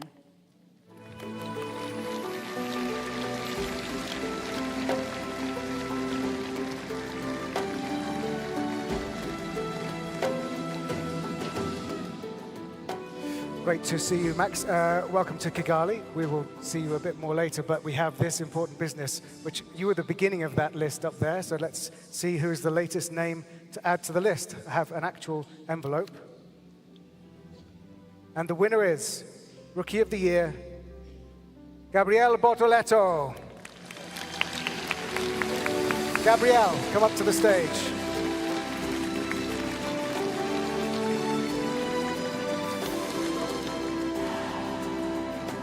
So congratulations, Gabrielle.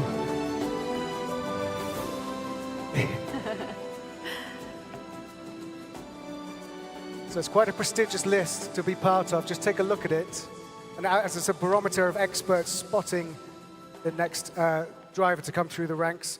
It's been a crazy last few months for you, I guess. You know, you've won the F2, you've been testing F1, ready to join the championship next year. Talk us through what the last few months have been in your life.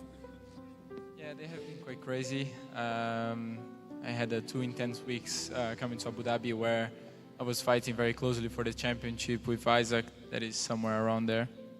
Well done for him for the season that he had, was also very, very good. So yeah, I'm very pleased to be here today getting this trophy. Last year I also had a good rookie season, but Oscar managed to take a very good F1 rookie season and securing this title. So for me, it's very important to get this for the first time, and thank you very much for this prize. Congratulations again, Gabrielle, and good luck. You are going to smash it. Now, I'm pretty sure. Do you want to take that with you as well? Because this was a souvenir. No, please. And we'll be seeing Max again later, obviously. Yeah, thank you.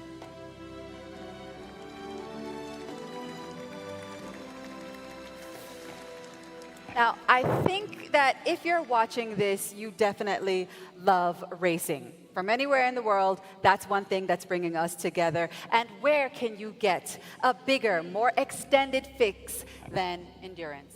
Yes, and the FIA World Endurance Championship is definitely having a moment right now. Let's have a look.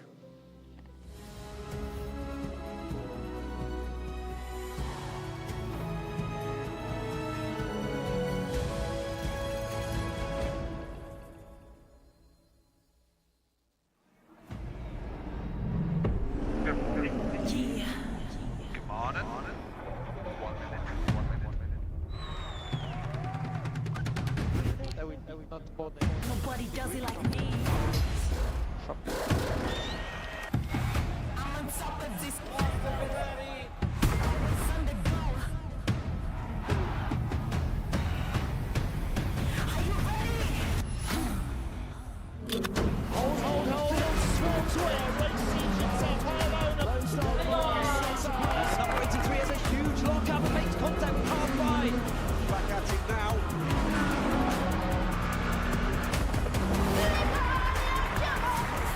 Push right to the edge of the circuit. And this is the second place. BMW up to second. That's a big hit.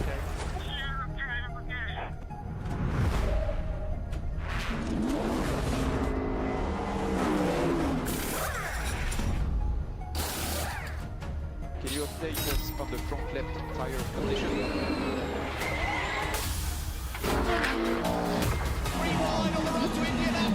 BMW there on the hill.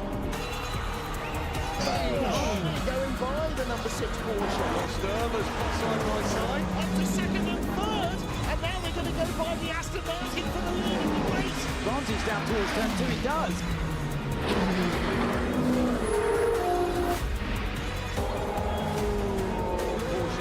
on 99. Why were they both off track? The opportunity around the outside off the track. Here we go. And a round of applause from Mr. Ferrari.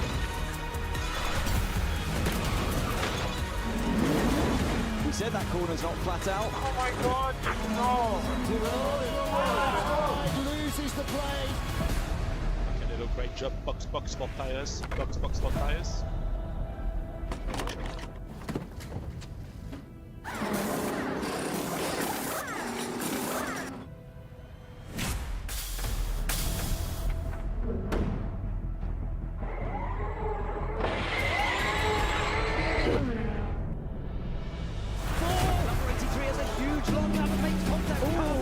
Goodness me. He goes off line through, and he's going to retake that place. He won't be allowed to give that place surely.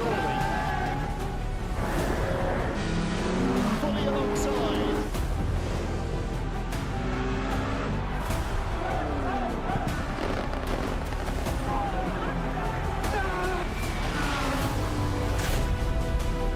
Oh, wow.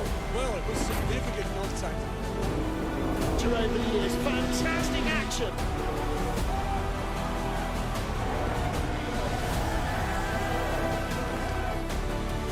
There's a bit of I think actually, you know what? He moved in the braking zone. Does he think about going to the inside here? He does. He's popped it down the inside. He's got the grip. He forces his way through. Oh my God. Huge accident. Are you okay? Yeah, I'm fine. With the Ferrari and the Porsche right behind us, they come onto the stretch.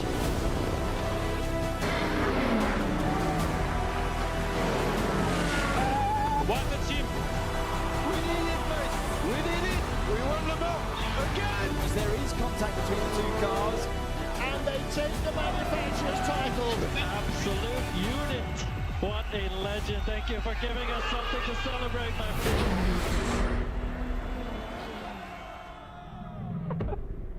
I love you guys. Ooh, I think if you've never watched the WEC before, now is a really great time to start. Yeah, it's an incredible phase it's going through. So here to honor tonight's FIA World Endurance Champions, please welcome a true motorsport legend at Formula One, Dakar, and of course, one of the all-time greats in endurance racing. Ladies and gentlemen, it's Jackie Ickx.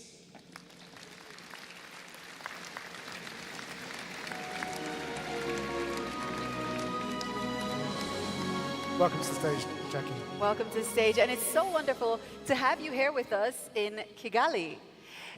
You know, it's thought that you raced in the most glamorous era, some say, of sports car racing. Do you think with these new hypercars that we're entering a new golden era? Oui, oui. Good evening. It means good evening. Yes, being in Kigali today, it's something very special. In my case, yes, it was once upon a time where the people you meet were extremely dedicated, emotional, and passionate.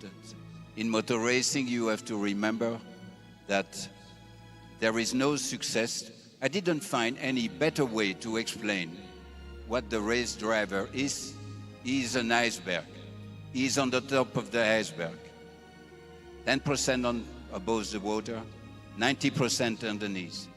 What you have to remember tonight, and you all know, and all my friends in motor racing know, 90% of the job is done before the race. Up to you to finish it. And when you understand that human aspect, yes, you can look forwards. But today, yes, it's right. It's about the prize giving, the champions, and Rwanda looking for a Grand Prix for Africa in the future. Absolutely. Absolutely. Thank you, Jackie. Now, we are going to move on to the fans who have voted once again for the first ever endurance action of the year. So let's remind ourselves of our 3 contenders.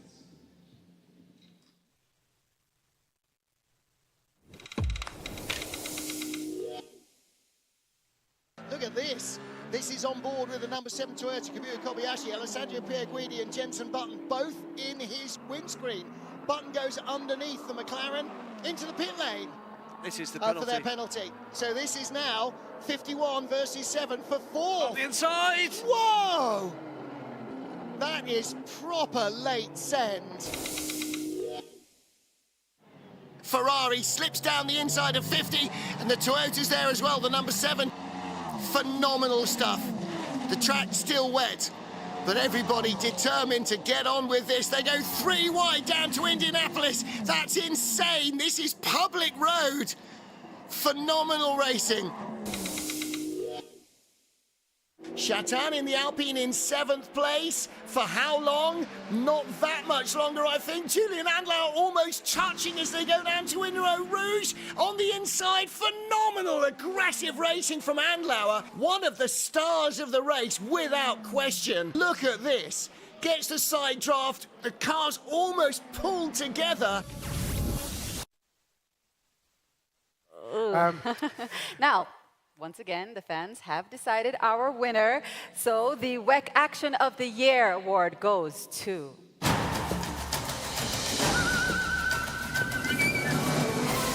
with 65%, Julien Andlauer. Unfortunately, Julien can't be with us tonight. I imagine somewhere he's in a cold sweat, still reliving the moment that he passed like that through Radion and Eau Rouge. But what are we going to ask is, Jackie, would you mind hanging on to the trophy to give it to Julien next time you see him? Thank you. Thank you. Thank you very much. Now it's time for some champions. You'd think that endurance races would spread the field out a bit, but it's absolutely down to the wire with the final race of the season deciding it all. And after a dramatic showdown in Bahrain, the winners for an impressive 6th consecutive year are Toyota Gazoo Racing. And to accept the award, please welcome Kazuki Nakajima.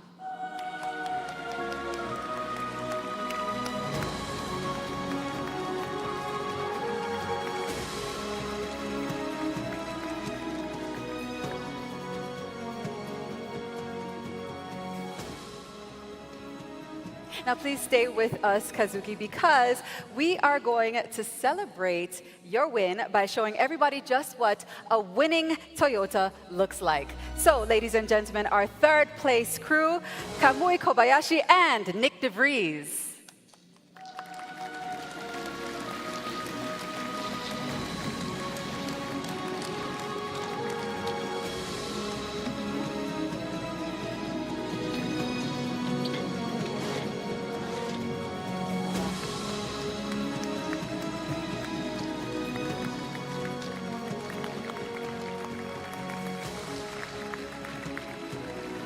That was a very smooth entrance.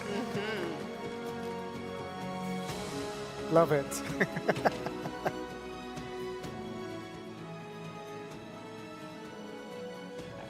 Not quite so smooth, demure and mindful when it's coming at you in the pit lane and then going straight back out again. But congratulations.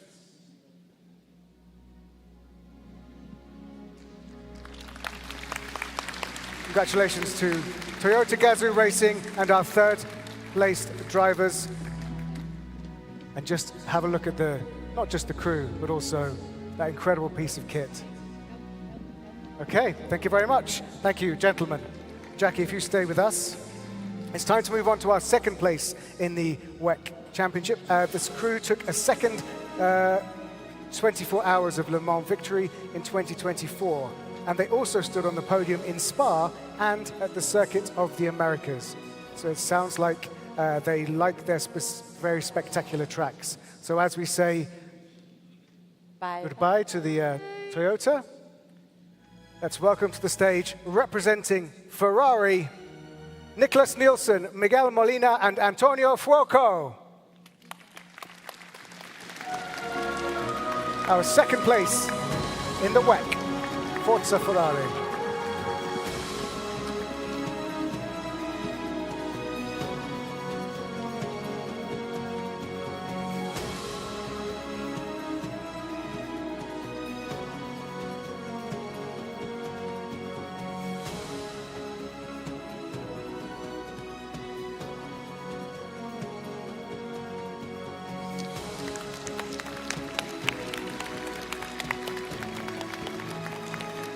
Yes, congratulations once again, gentlemen. And now to our 2024 FIA World Endurance Hypercar Champions. We've celebrated Toyota, we've celebrated Ferrari. How about a third titan of endurance racing? This year's champions driving for Porsche Penske Motorsport. It is Kevin Estre, Andre Lotterer, and Lawrence Vantour.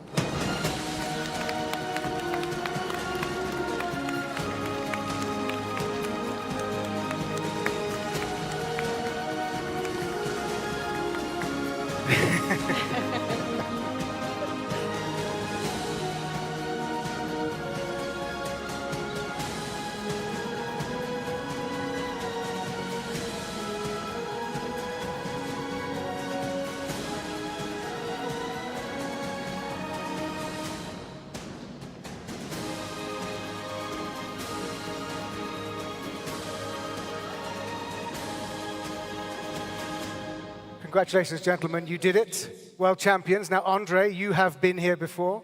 And so I just wanted to get a sense from, first of all, Andre, a word for winning this Drivers' Championship. Yeah, it's great to be here tonight. Thank you, Rwanda, for having us. We actually arrived yesterday with Kevin, and we visited the country. Everyone is so nice. And actually, we went to see the gorillas this morning, so I can really recommend it. It was a very humbling and incredible experience, and now tonight we're here celebrating these trophies, so this is great. You know, endurance racing is such a nice sport because it really represents the team effort, the camaraderie between the drivers. Of course, we have an amazing team behind us, otherwise we wouldn't be here, so no, it's great to be here tonight, and congrats to all the champions. Thank you, Andre. And just a quick word, because you've been a Drivers' World Champion before, but this is the first time for both of you. So I wondered if one of you would like to say a word about what it means to get your first Drivers' FIA World title. Who wants to speak? Yeah, I think it's an amazing journey. I think for both of us, Kevin and myself, we've driven quite a few years together as well, and now with Andre. And for me, was always a goal to drive these cars, and I always dreamed to do that for Porsche and for Penske. And now we are standing here as a world champion in probably one of the most competitive years in endurance racing, so it's difficult to top that. Well, look, have a great season next year. One more time, please, for our champions.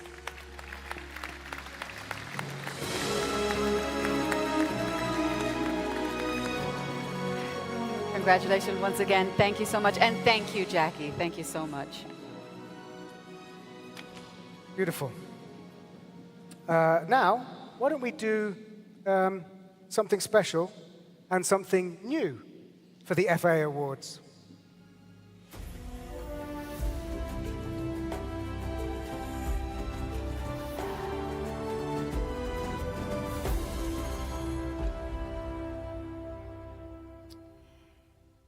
Yes, in this 120th year of the FIA, what better time to introduce an FIA Lifetime Achievement Award, recognizing someone who has dedicated themselves to our wonderful sport and given back so much more than they've ever taken out. Yes, and to announce the special winner, we'd like to welcome back to the stage the FIA President, Mohammed Ben Sulayem.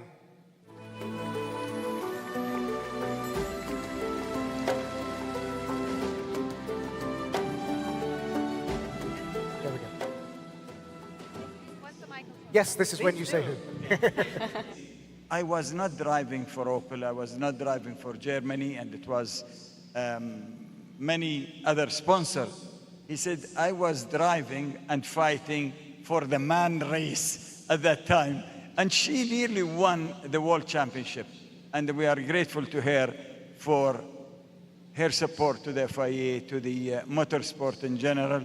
And I don't think we could have picked up anyone else except Michelle Mouton. You have to see what she did. There is no way.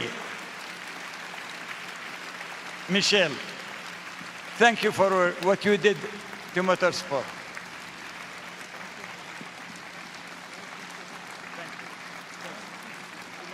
No.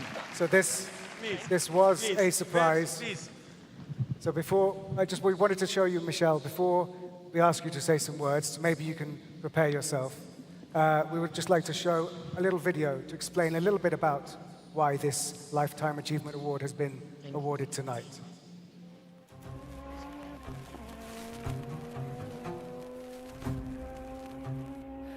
If I have some emotion, of course, it's the noise of the Quattro. I mean, nobody can forget the noise.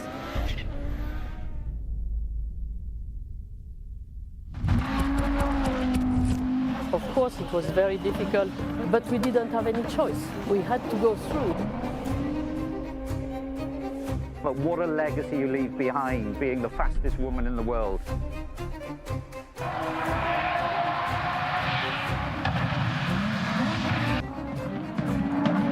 The best woman rally driver of this sport.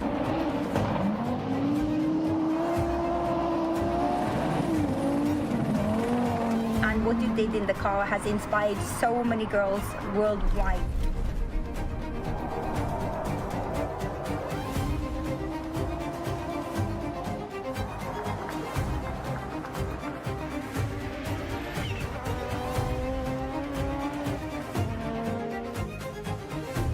And who can deny your history?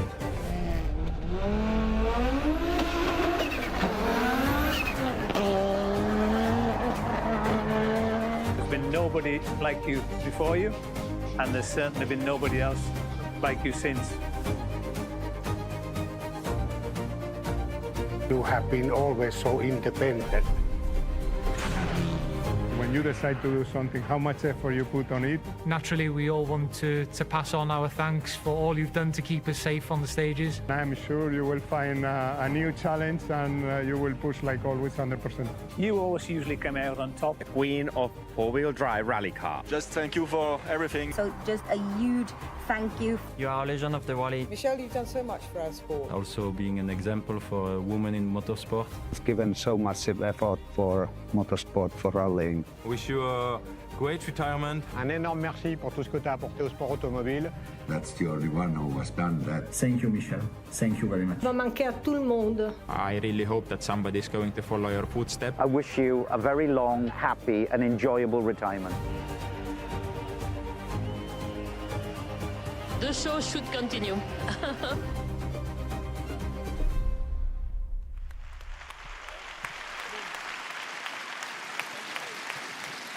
Thank you. Thank you very much. Can I say just one thing?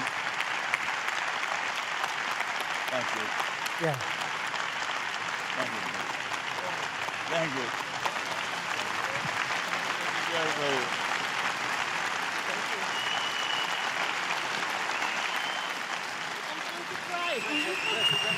Why you give me that?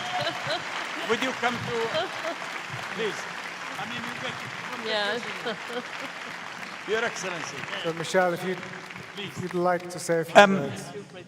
I will say something more. I believe that the 1982 champion was Michelle Mouton. And one thing more. The cars that you drive now in rallying, I'm not underestimating them, but all full of electronics. Kindly, any of you who can drive an Audi Quattro A2, see how hard was that car. No AC, no any aid of technology at that time. Well done, Michelle. Thank you. Thank you to everyone. Thank you.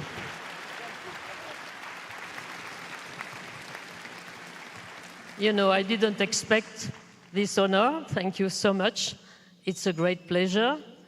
You know, what to say? Just time is going very fast. I spent 50 years of my life in motorsport, 15 years as a rally driver, 20 years organizing Race of Champions, and now 15 years with FIA, with you.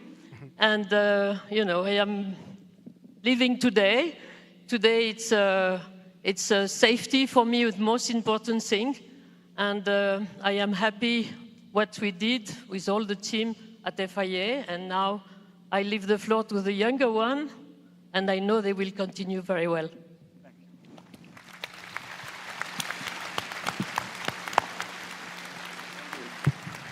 Thank you so much. So, Michelle, please, if you would stay with us, we would love that. Michelle, thank you. Thank you so much. Thank you very much, Mr. President.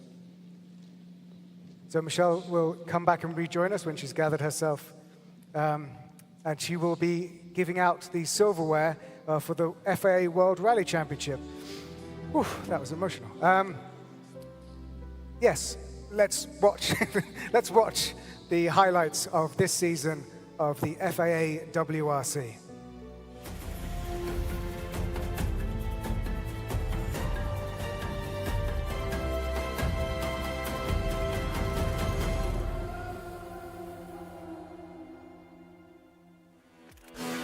Thierry, 2024, what are the targets and objectives? To be the best in the team and to be the winner at the end.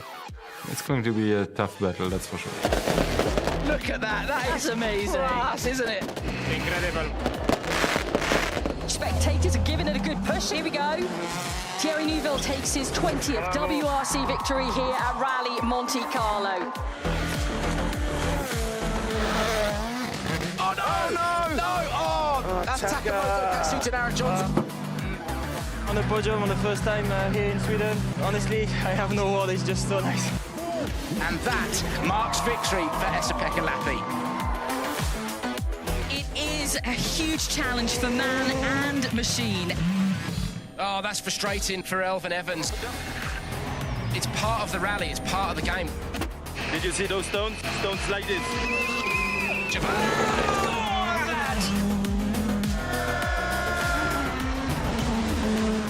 Oh, Adrian. It's a stage for adrenaline junkies. He's not got his pace notebook. Either I left them or someone's nicked them. He's reading notes from his phone. You are now the most successful driver ever at one of the most iconic events on the calendar. Yeah, it's a good feeling now. Look how difficult this stretch is. Puncture, not much I can do. That's life. 1/10 of a second overall victory for Oyt Tanak.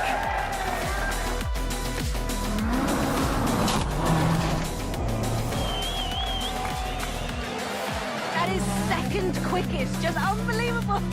What? They've given us a spectacular rally. Welcome to a brand new event on the championship calendar.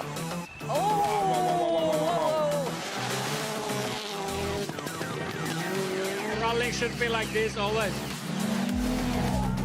To Martins, I must say, everybody in Latvia should be proud of him. Oh, he's done it! He's done it! He's done it! Here's a first stage win for Sami Pairi. Aye, aye, aye. No! Oh, that's Robert Perra rolled! I do not believe this! And that, Bex, is a pivotal moment for this year's World Rally Championship.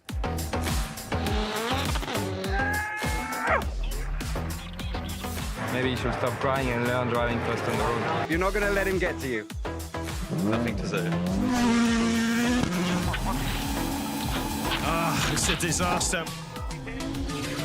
A big moments in this championship race. You come for the big ones, don't you? The big atmosphere. No rear wing, what happened? What? That is really thick fog now. That's mad, isn't it? Yes, it is.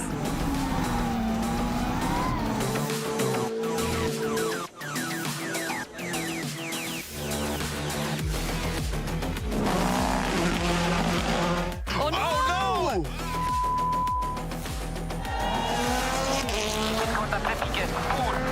It's been a crucial weekend for Oyt Tanak. The championship fights are going to come right down to the wire. Thierry Neuville finished second in the championship 5 times and he's bored of it.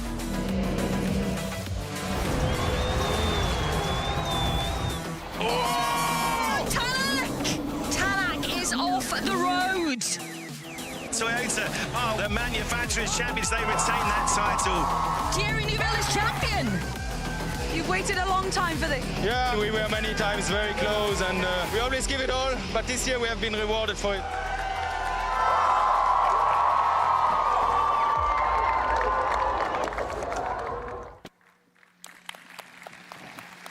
Neil, I know people who can watch clips like this over and over and over and over again. I feel like you're one of them. Oh, yeah. It's definitely in my wheelhouse. Like, nothing quite beats being out in the forests and hearing and then seeing the rally cars come past you. Sometimes you have to surgically remove the bobble hats from my head. But if you can't get out there and watch it, then watching it online is the next best thing. So let's watch some more action. Let's have a look at our WRC Action of the Year contenders.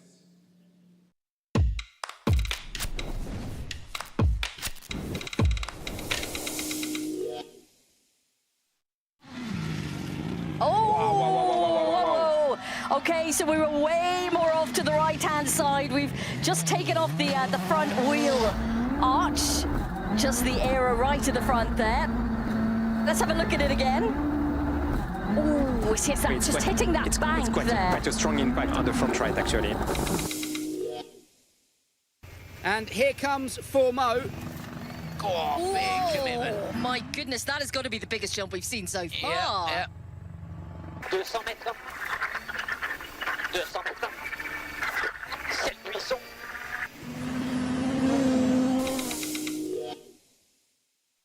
Look at all the fireworks. We're heading towards that. It's about 2 kilometers into the stage. That's a lot of fans out there. Look at that.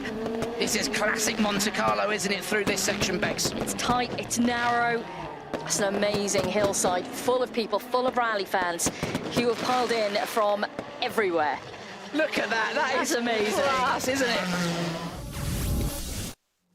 Spectacular action. Now the votes are in, and I guess what each of those clips proves is the old maxim, if in doubt, flat out. Now before we reveal the winner, obviously there's lots of circuit racers in the room who sometimes fancy having a go at rallying. Tom, who have you found in the audience down there? Well, I'm now with Charles Leclerc, and we were both just watching Thierry Neuville driving the Monty at night. Charles, have you followed the Monty? Is that something you do every January? I try to. Whenever I'm in Monaco, I try and go and see some cars. It's just incredible. I mean, I think we all have some kind of craziness in ourselves to be drivers. However, rally drivers is just on another level, and these images are the proof of it. Charles, thank you very much. Thank you. Well, let's see what kind of craziness the people have voted for. And the action of the year.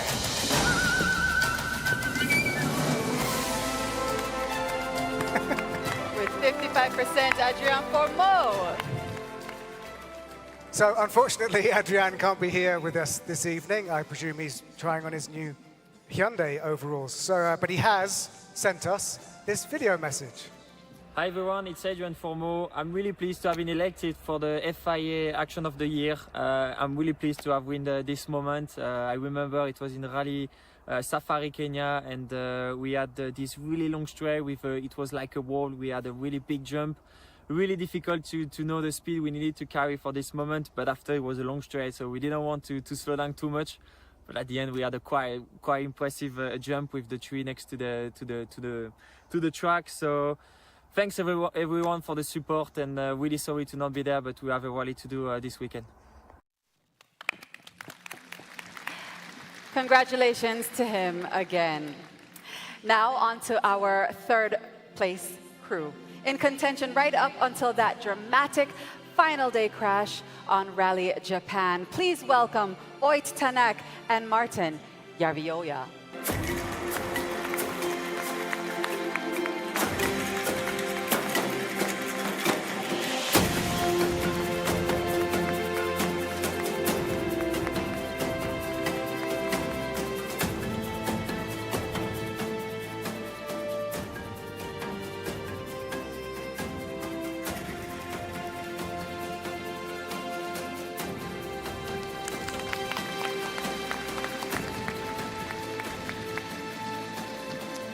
So now we move on to second place. Now, unfortunately, one of our winners, Elvin Evans, can't be with us here tonight, but his winning co-driver has brought rather a special member of the team along to accept this prize. And you can hear it right on cue. Please welcome Scott Martin and the Toyota Yaris WRC car.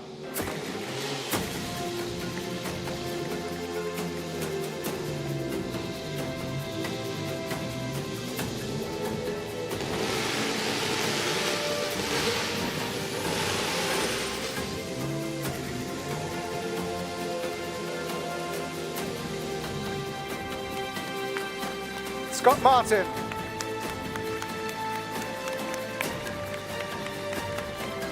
Wonderful. Okay. He's arrived. Yes. And on behalf of Elvin as well.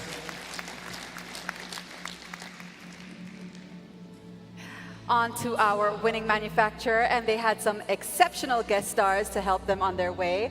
I mean, how great is it to be able to get an 8-time champion, Sébastien Ogier, and 2-time champ, Kalle Rovanperä, to jump in and do part-time campaigns. Absolutely. I mean, add them to your full-time aces, and it's made for another incredible evening for our champions. They've already won the W2RC and WEC crowns tonight.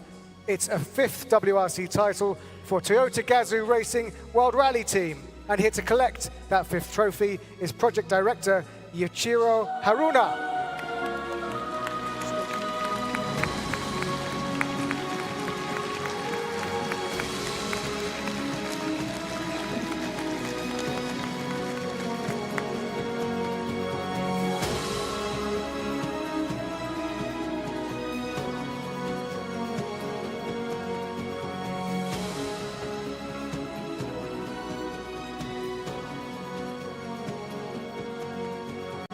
There we go. One more time, please, for Toyota Gazoo Racing World Rally Team.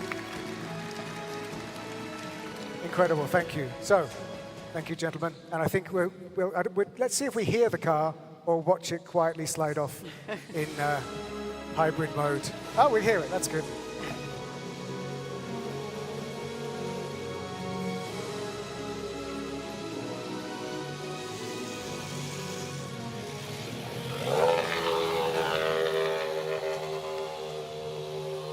And not long until they start again, of course, Rally Monte Carlo, so it never stops. Now, a moment that this crew has been dreaming for many years, and it's finally happened.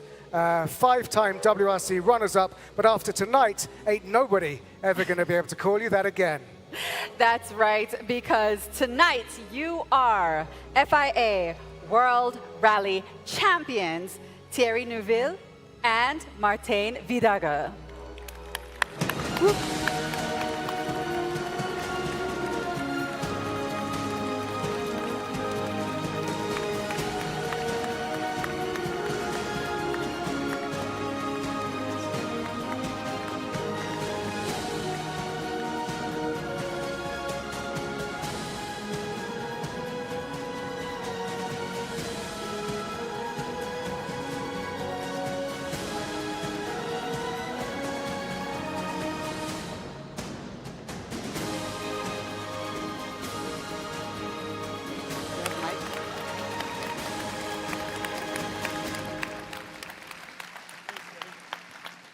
Thierry and Martin, it's been some time coming, but you are champions. How does it feel? Yeah, I mean, obviously, it's an amazing feeling. For those who came a few more times to the FIA prize giving, they know that I've been many times up here, but never on the first place. And it's many years we have been chasing this very special title, and yeah, it feels like a reward for all those years of hard work. I mean, we are in the World Rally Championship since 2012, so long time ago. Yeah, it's the reward for us for this hard work, but also for our team, our crew around us, working all the year through as hard as we can to chase that title and get it finally. So we're really proud. It's a big pressure also going from our shoulders, and I'm sure that since now, for the upcoming season, we're going to enjoy even more. Absolutely. You earned it. Superb. You earned it. Thank you very much. And one more time, please, huge round of applause for Thierry Neuville and Martin Wiedeger. Oh. Thank you. And thank you as well to Michelle. And thank you again for the President. Thank you. So, as we move on towards the last part of the evening, it's time for a very special award.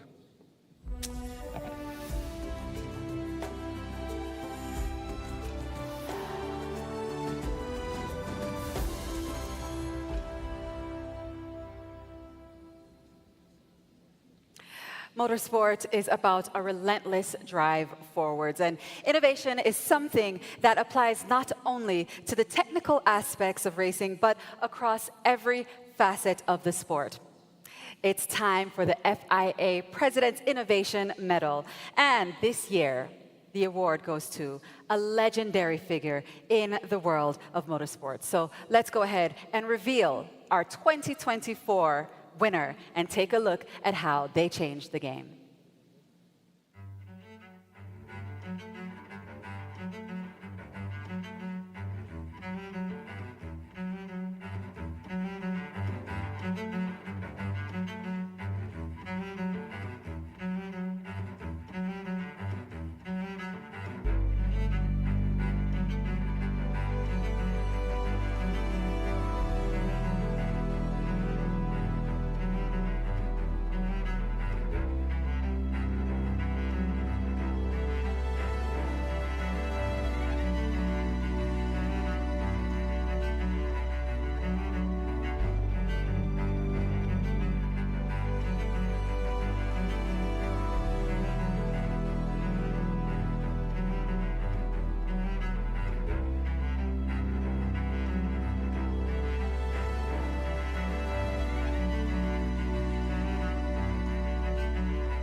Very worthy winner, I think.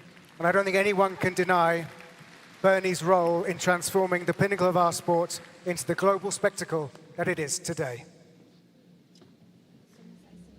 Now, we are very much on the pathway to the very top levels of single-seater competition. The FIA ladder takes drivers all the way from karting to the pinnacle of motorsport, Formula One. Yes, after racing in national F4 championships, drivers progress to Formula Regional and then to our international championships. If success comes in FIA Formula 3, then the Formula 2 championship is the intense, ultra-competitive last rung of the ladder. Let's take a look at just how thrilling both championships were in 2024.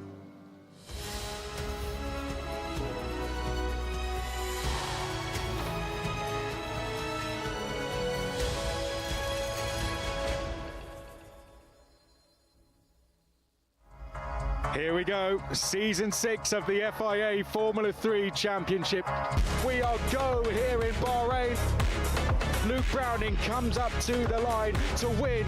Yes, boy, yes. This is heroic from Fornaroli. That was crazy. Gabriele Mini fires himself to the top of the championship standing. Leo Fornaroli is going to take third place. Contact as they both go off. He just full on hit me, bro. Arvid Lindblad will take a record equaling 4th win. And he's done it! I don't believe it! Leonardo Fornaroli, you are the FIA Formula 3 champion. The most anticipated season in F2.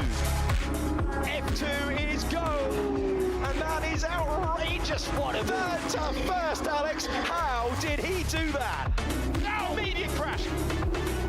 Isaac Hadjar takes the feature down under. Colapinto steals the race lead. That is a twist and a half. This is an astonishing journey. Antonelli gets by. Gabriel Bortoleto from last to first. Gabriel Bortoleto is the Formula 2 champion of 2024. He's heading to Formula 1 as the champion. Awesome stuff. Now to hand over the... Yes, you can applaud. I'd like to welcome onto the stage to hand over some very precious silverware. Welcome back the FIA President, Mohammed Ben Sulayem. And please now welcome to the stage for the first time, the President and CEO of Formula 1, Stefano Domenicali.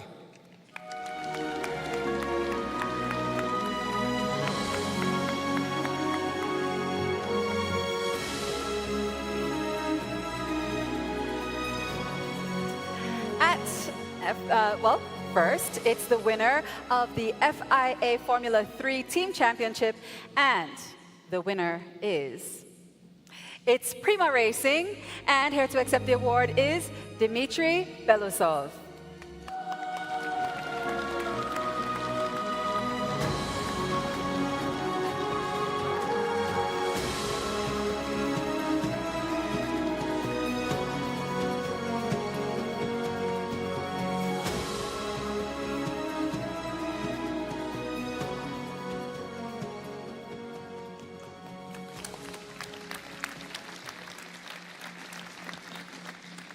Congratulations on behalf of Prima Racing. Thank you very much. Now it's time to meet some of those bright rising stars of F2. And first up, we have our third place driver for 2024. He was right up there among the podium finishers for the season, but he had to wait until the penultimate round to claim an actual victory. In third place, driving for High-Tech Pulse 8, it's Estonia's Paul Aron.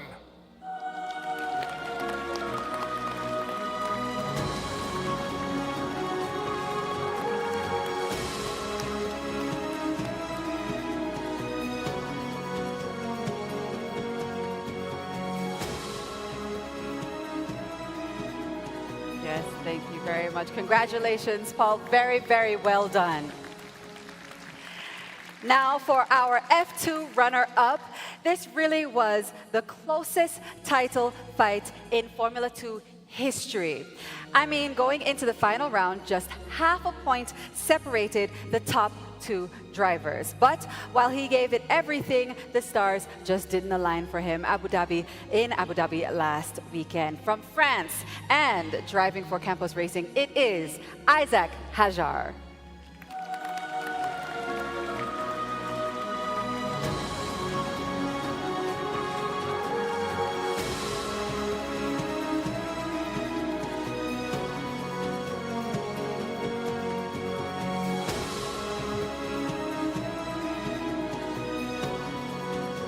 Well done, Isaac.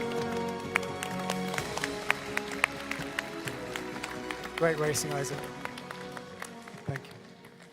And now to our winning team, and it was an epic tussle for the top spot with Isaac helping his Campos team to go toe-to-toe with our winners. In the end, though, they made it across the line. The winners are Invicta Racing, and Paul Devlin was supposed to be here to receive the trophy, so I don't think we have anyone in the room. Final call, final call. So a round of applause, please, for Invicta Racing.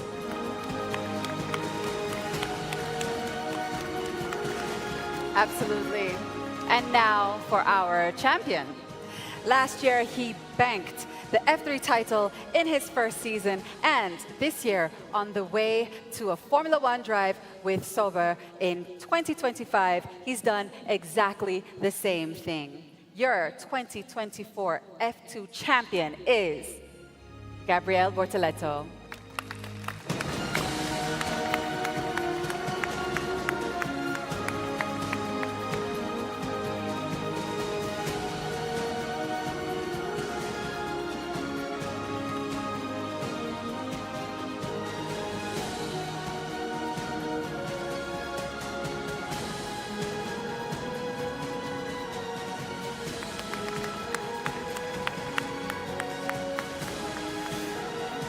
Gabriel, so we spoke earlier in the evening when you picked up Rookie of the Year, but of course this is what the season and the last few years have been building towards. It must have been so much pressure going into Abu Dhabi last weekend. You got the job done. Talk us through the last weekend of the season, because it was so close. Yeah, it was super tight. And actually, the feature race, we started literally side by side. So it was a very intense weekend where we were, all of us three, me, Isaac and Poe, very close. Lap times in quali, sprint race and features. So it was intense, but it was very nice. Isaac is still in the start, so I had basically the championship already from first lap, but we tried to go for the win and also for the team's championship, and we did both, so very grateful. And I want to thank everyone from Invicta and also everyone from McLaren, because I could not do this without them. I saw how much I improved as a driver and as a person this season, and I could not do this without all of these people around me. Thank you, Gabriel. Very gracious. Obrigado. And congratulations once again. Yes, thank you. Okay, so after F2, that can only mean one thing. We have arrived at the very top. The final set of awards for this evening are our 2024 Formula One World Champions. We're going to start with the Formula One Action of the Year. And it was a ridiculously close season, and that meant we got to see some very good wheel-to-wheel action. So take a look at these three that made the final.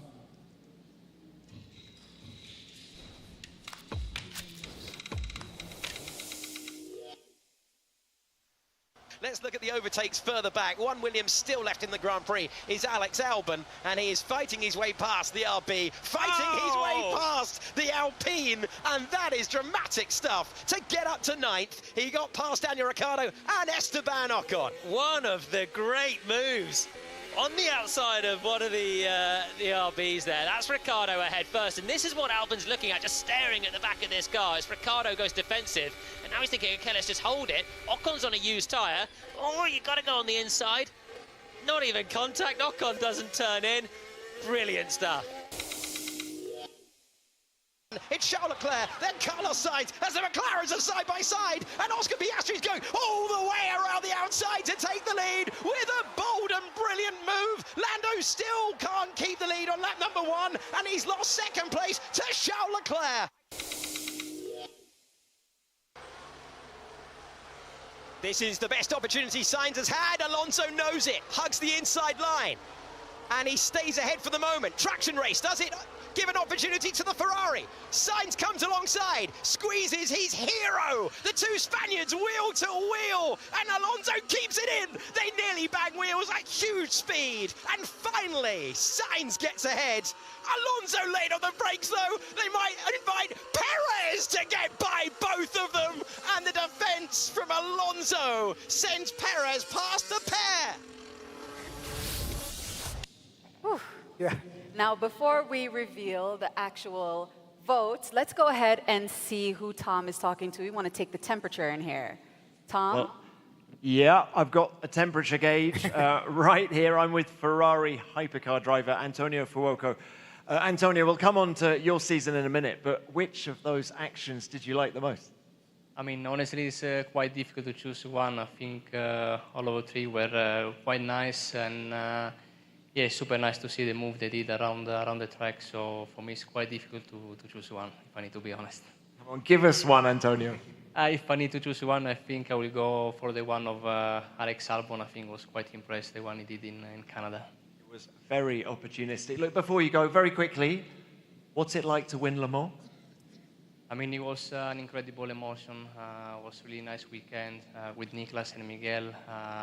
We pushed very hard for it. We lost last year, and this year, finally, we achieved the result, and we were really proud. Thanks to all the team, we did an amazing season, and we are ready for 2025 now. Look, thanks for that, and good luck next year. Thank you. It's Tony Fire, ladies and gentlemen, Antonio Fuoco.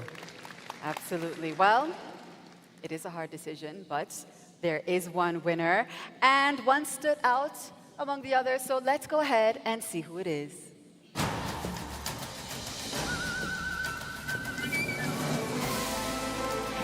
with 60%. Sergio Perez. It was close. Now, unfortunately, Checo cannot be here with us tonight in Kigali, but he has sent us this message. Well, hello everyone. I wish you all having a fantastic night. I would like to thank, first of all, the fans that voted me to win this award. And obviously, I would like to share the award with Fernando and Carlos. As always, to make a maneuver, you need both drivers. It was very close stages in China during the race, and it was quite an important move to put me up to third into the sprint event. So yeah, for now, I just want to wish you all a great night. Enjoy it, and yeah, make sure you have some tequila. Thank you, Checo. And now on to our F1 champions. As Neil said, it was an incredible year, and it started just as 2023 ended with one seemingly unbeatable driver as the leader, way in the front.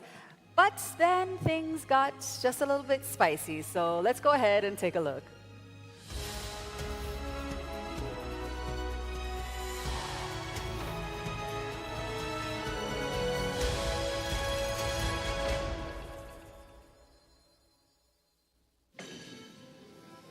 Formula One. Beneath the speed and spectacle lies a battle between teams. Teams forged with passion, unity, innovation, the desire to win. Teams that rejoice together in victory and console themselves in defeat. From the scorching deserts of Bahrain to the neon nights of Las Vegas, 2024 didn't just push limits, it shattered them.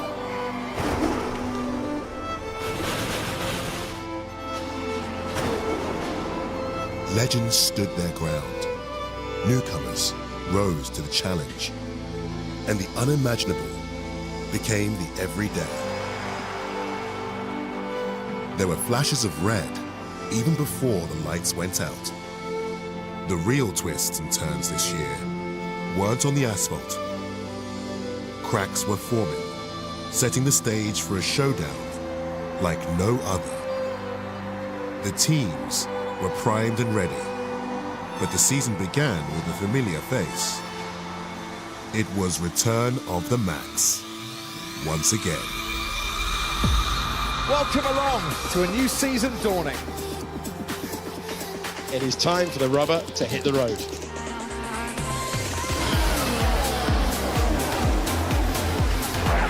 Oh, Russell around the outside.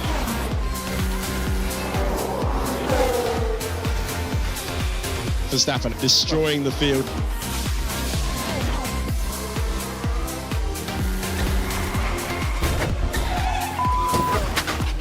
Tsunoda in the points at his home race. What a drive.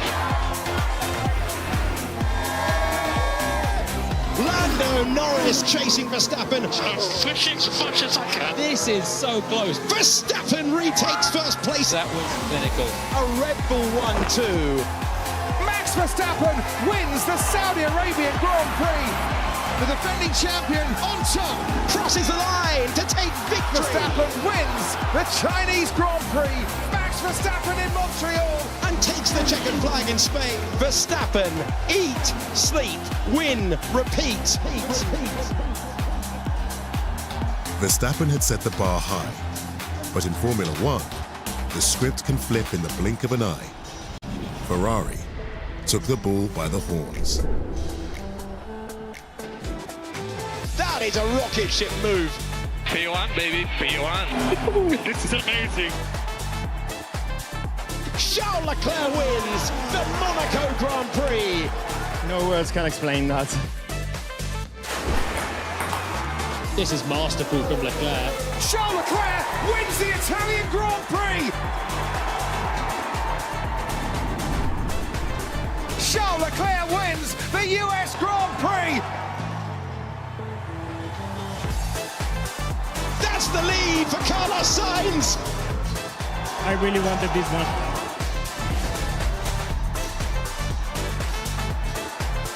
But this wasn't just a two-horse race. From one giant to another, Mercedes were next to show their mettle. George Russell into the lead. You can win this, George. Let me drive. George Russell wins. You got to be there to pick up the pieces. Hamilton roaring through. Silverstone will go supersonic. Get in there, Lewis. Yeah, I can't stop crying.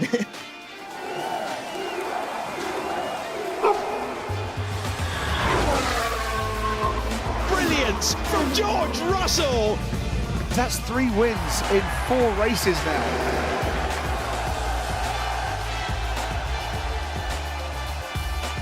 But Mercedes' moment in the spotlight was fleeting.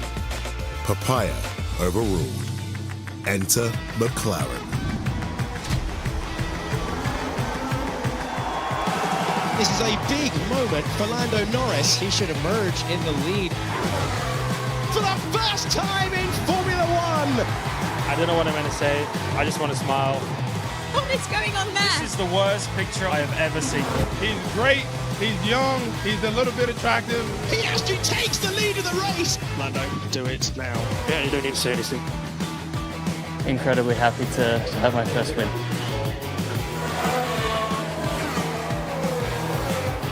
Lando Norris wins.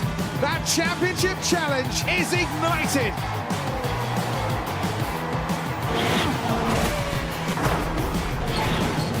Piastri wins for the second time, and McLaren lead the Constructors' Championship.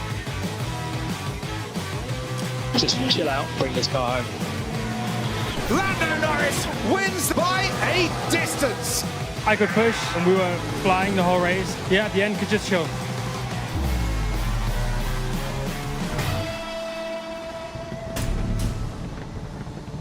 McLaren's rise wasn't just meteoric, it was volcanic. A new rivalry was born. Max versus Lando. Oh, they made contact! I did all I could. I gave a fair on-the-edge battle. It was one in a row. He's just dive bombing. That's just ridiculous. Max Verstappen sends Lando Norris wide. Look at the difference now between the 2 cars. He had no intent to make the corner. Lando Norris has a penalty. It's very clear in the rules. Outside the white line, you cannot pass. Max Verstappen barges his rival off the road. They're both off. Extraordinary. This guy is dangerous. Verstappen with a 20-second penalty. I hope Max acknowledges that he took it a step too far. Norris eats into the championship lead. Verstappen hasn't won a Grand Prix in 11 races. What is Max going to do? I can't brake. I can't attack anything. Oh, they made contact! There's nothing he can do. Other teams, they have done their homework. Pressure on Verstappen right now. Lando had the momentum, but one should never, ever rule out Max Verstappen. Max Verstappen, 17th in the order. Max Verstappen is going past all of them, up to 11th, 9th, 7th. Sensational recovery drive. Verstappen to the lead in Brazil. Norris has gone off the road. Can you believe this? The moment that changes the World Championship. 17th on the grid to the win. Oh, yes! This is absolutely crazy. It's not talent, it's just luck. The world champion strikes back to put one hand on the championship trophy. Simply lovely. A drive for the history books. Max was back. This was Formula One turned up to 11. Glitz, glamour, and speed, fueling the greatest show on Earth. From Las Vegas, this is Formula One. Max Verstappen is a race away from calling himself the world champion for the 4th time. It is time for the main event under the bright lights of Las Vegas.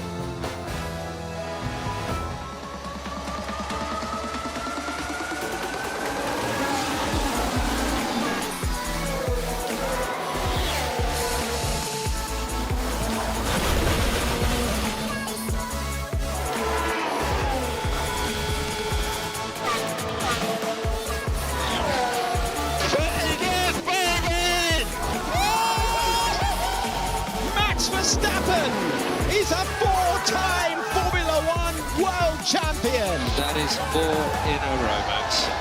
I never thought this was possible, but thanks to you guys, here it is. Max Verstappen cruises to win his 9th Grand Prix of the year. Simply long, guys. Yes, yes, yes. It is time to answer the final question of the season.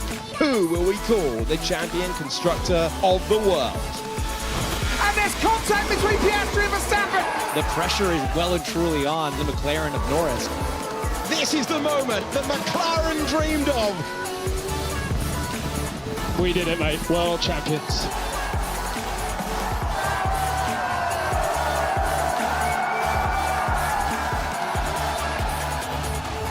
McLaren's 26-year hiatus ended, while a 4th title puts Max Verstappen in the pantheon of the all-time greats.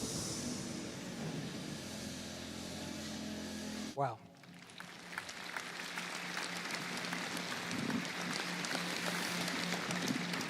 It was box office, wasn't it? An incredible year for me as a fan. It was one of the best seasons for a decade. It was truly, truly awesome, and that did it justice. There was some great racing, phenomenal racing, and our 3rd place driver was definitely responsible for some of that phenomenal racing. Absolutely. He took massive wins in Monaco, in Monza, in Austin, on his way to his highest scoring F1 season ever. Ladies and gentlemen, Charles Leclerc.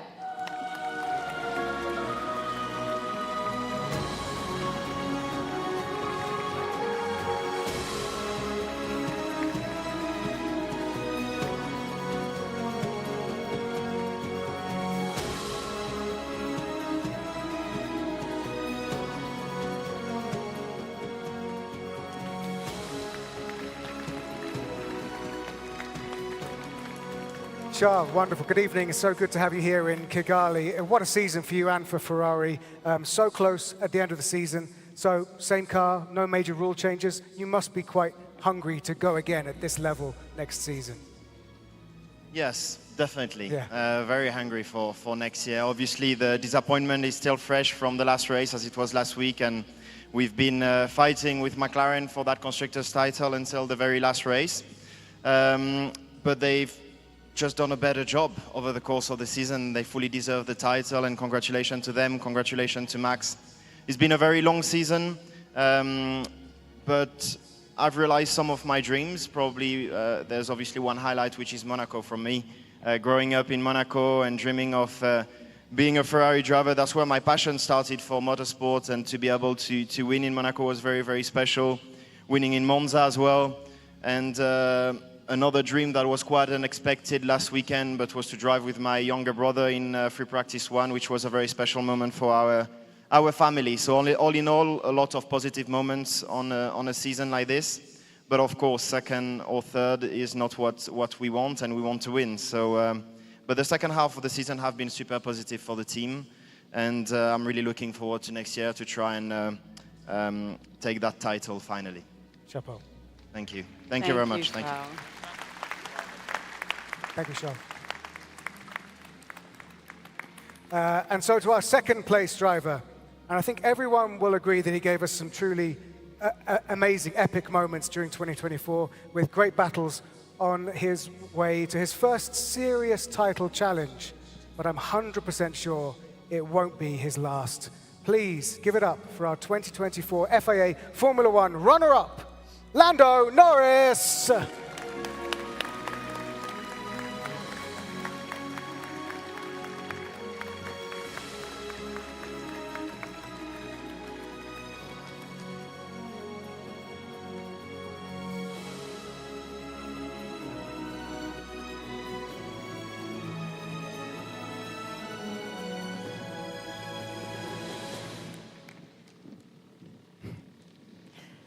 Lando, what a season, what a season. You really Indeed. you took a fight. You really did take a fight. How do you reflect on the season? First of all, I retract that comment back there where I said it was all luck and no talent. You know how the media change things, but first of all, congratulations to Max. What he did this year, what he did in Brazil, of course, was incredible. So I'm the first one to acknowledge such a thing when I'm the one going up against him. Yes, it was a tough season, of course. I tried to give my best and put up the best battle that I could, but this year was not enough. And at the same time, sometimes I'm happy to finish second to Max because I think it's quite an achievement to do a lot better than that. So a wonderful year for myself, a lot of achievements, a lot of improvements from myself, but I also know I need to step it up and do more than I did this year. So I'm excited to look forward to next year and try to do the same. But nevertheless, the highlight was us as a team, finishing the constructors in first position. 6 years I've been with McLaren driving now. Was a very far distant, unbelievable thing for us to have thought of many years ago, and even at the beginning of this year. So big thanks to Zach and to Andrea, who are going to come out in a minute, I'm sure, for giving me this opportunity and allowing me to have the fight and the fun that I had this year. Superb, thank you.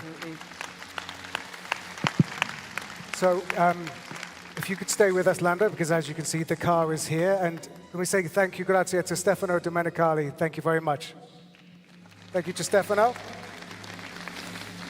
And we would like to take the great honor to welcome onto the stage the President of Rwanda, His Excellency Paul Kagame. To stay with us, we have... Thank you, Lando. So yes, you mentioned the Constructors' Championship. At the start of the season, I think everyone would forgive me for saying they were off the pace and did not look like anyone's idea of a title contender. But across the season, they performed magic, and they never gave up until they had F1's fastest car and brought it home, and there it is. So a huge round of applause for the McLaren team, and here to accept the FIA Formula One Constructors title, the first one for McLaren in 26 years. 26 years, yeah. McLaren, please welcome onto the stage CEO Zach Brown and team principal Andrea Stella.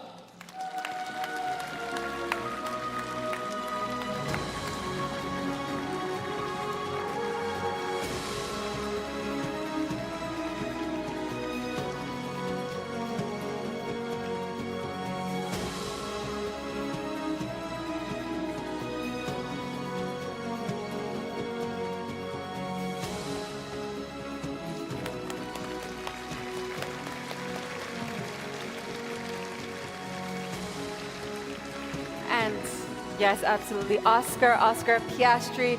Can you come up here as well, please? We need the full McLaren team up here. It's papaya rules.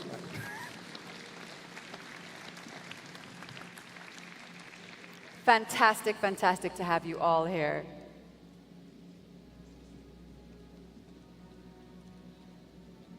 I think Zach has the microphone.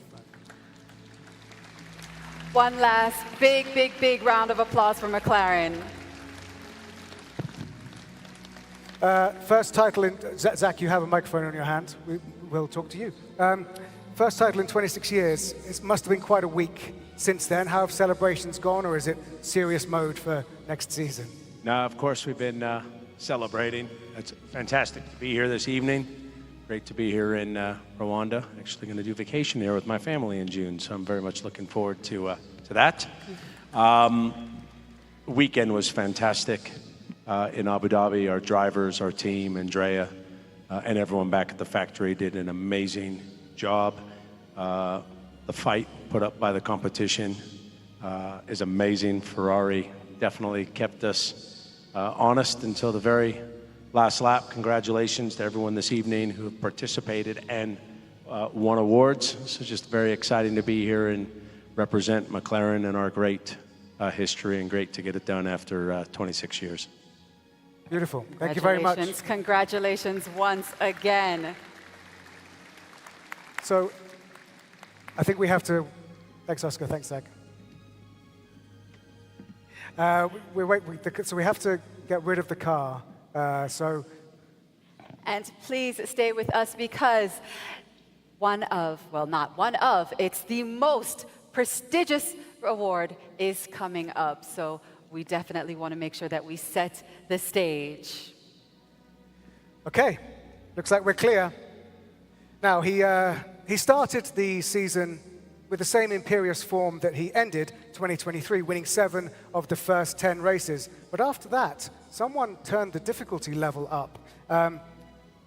But as we've come to expect, he dug deep, stayed in the fight, and when he did win again, what I think was one of his greatest drives, and one of the greatest drives in F1 history, what he did in Brazil. And it put him on the road to a stunning 4th title win in Las Vegas. Ladies and gentlemen, our 2024 FIA Formula One World Champion is the simply mighty Max Verstappen.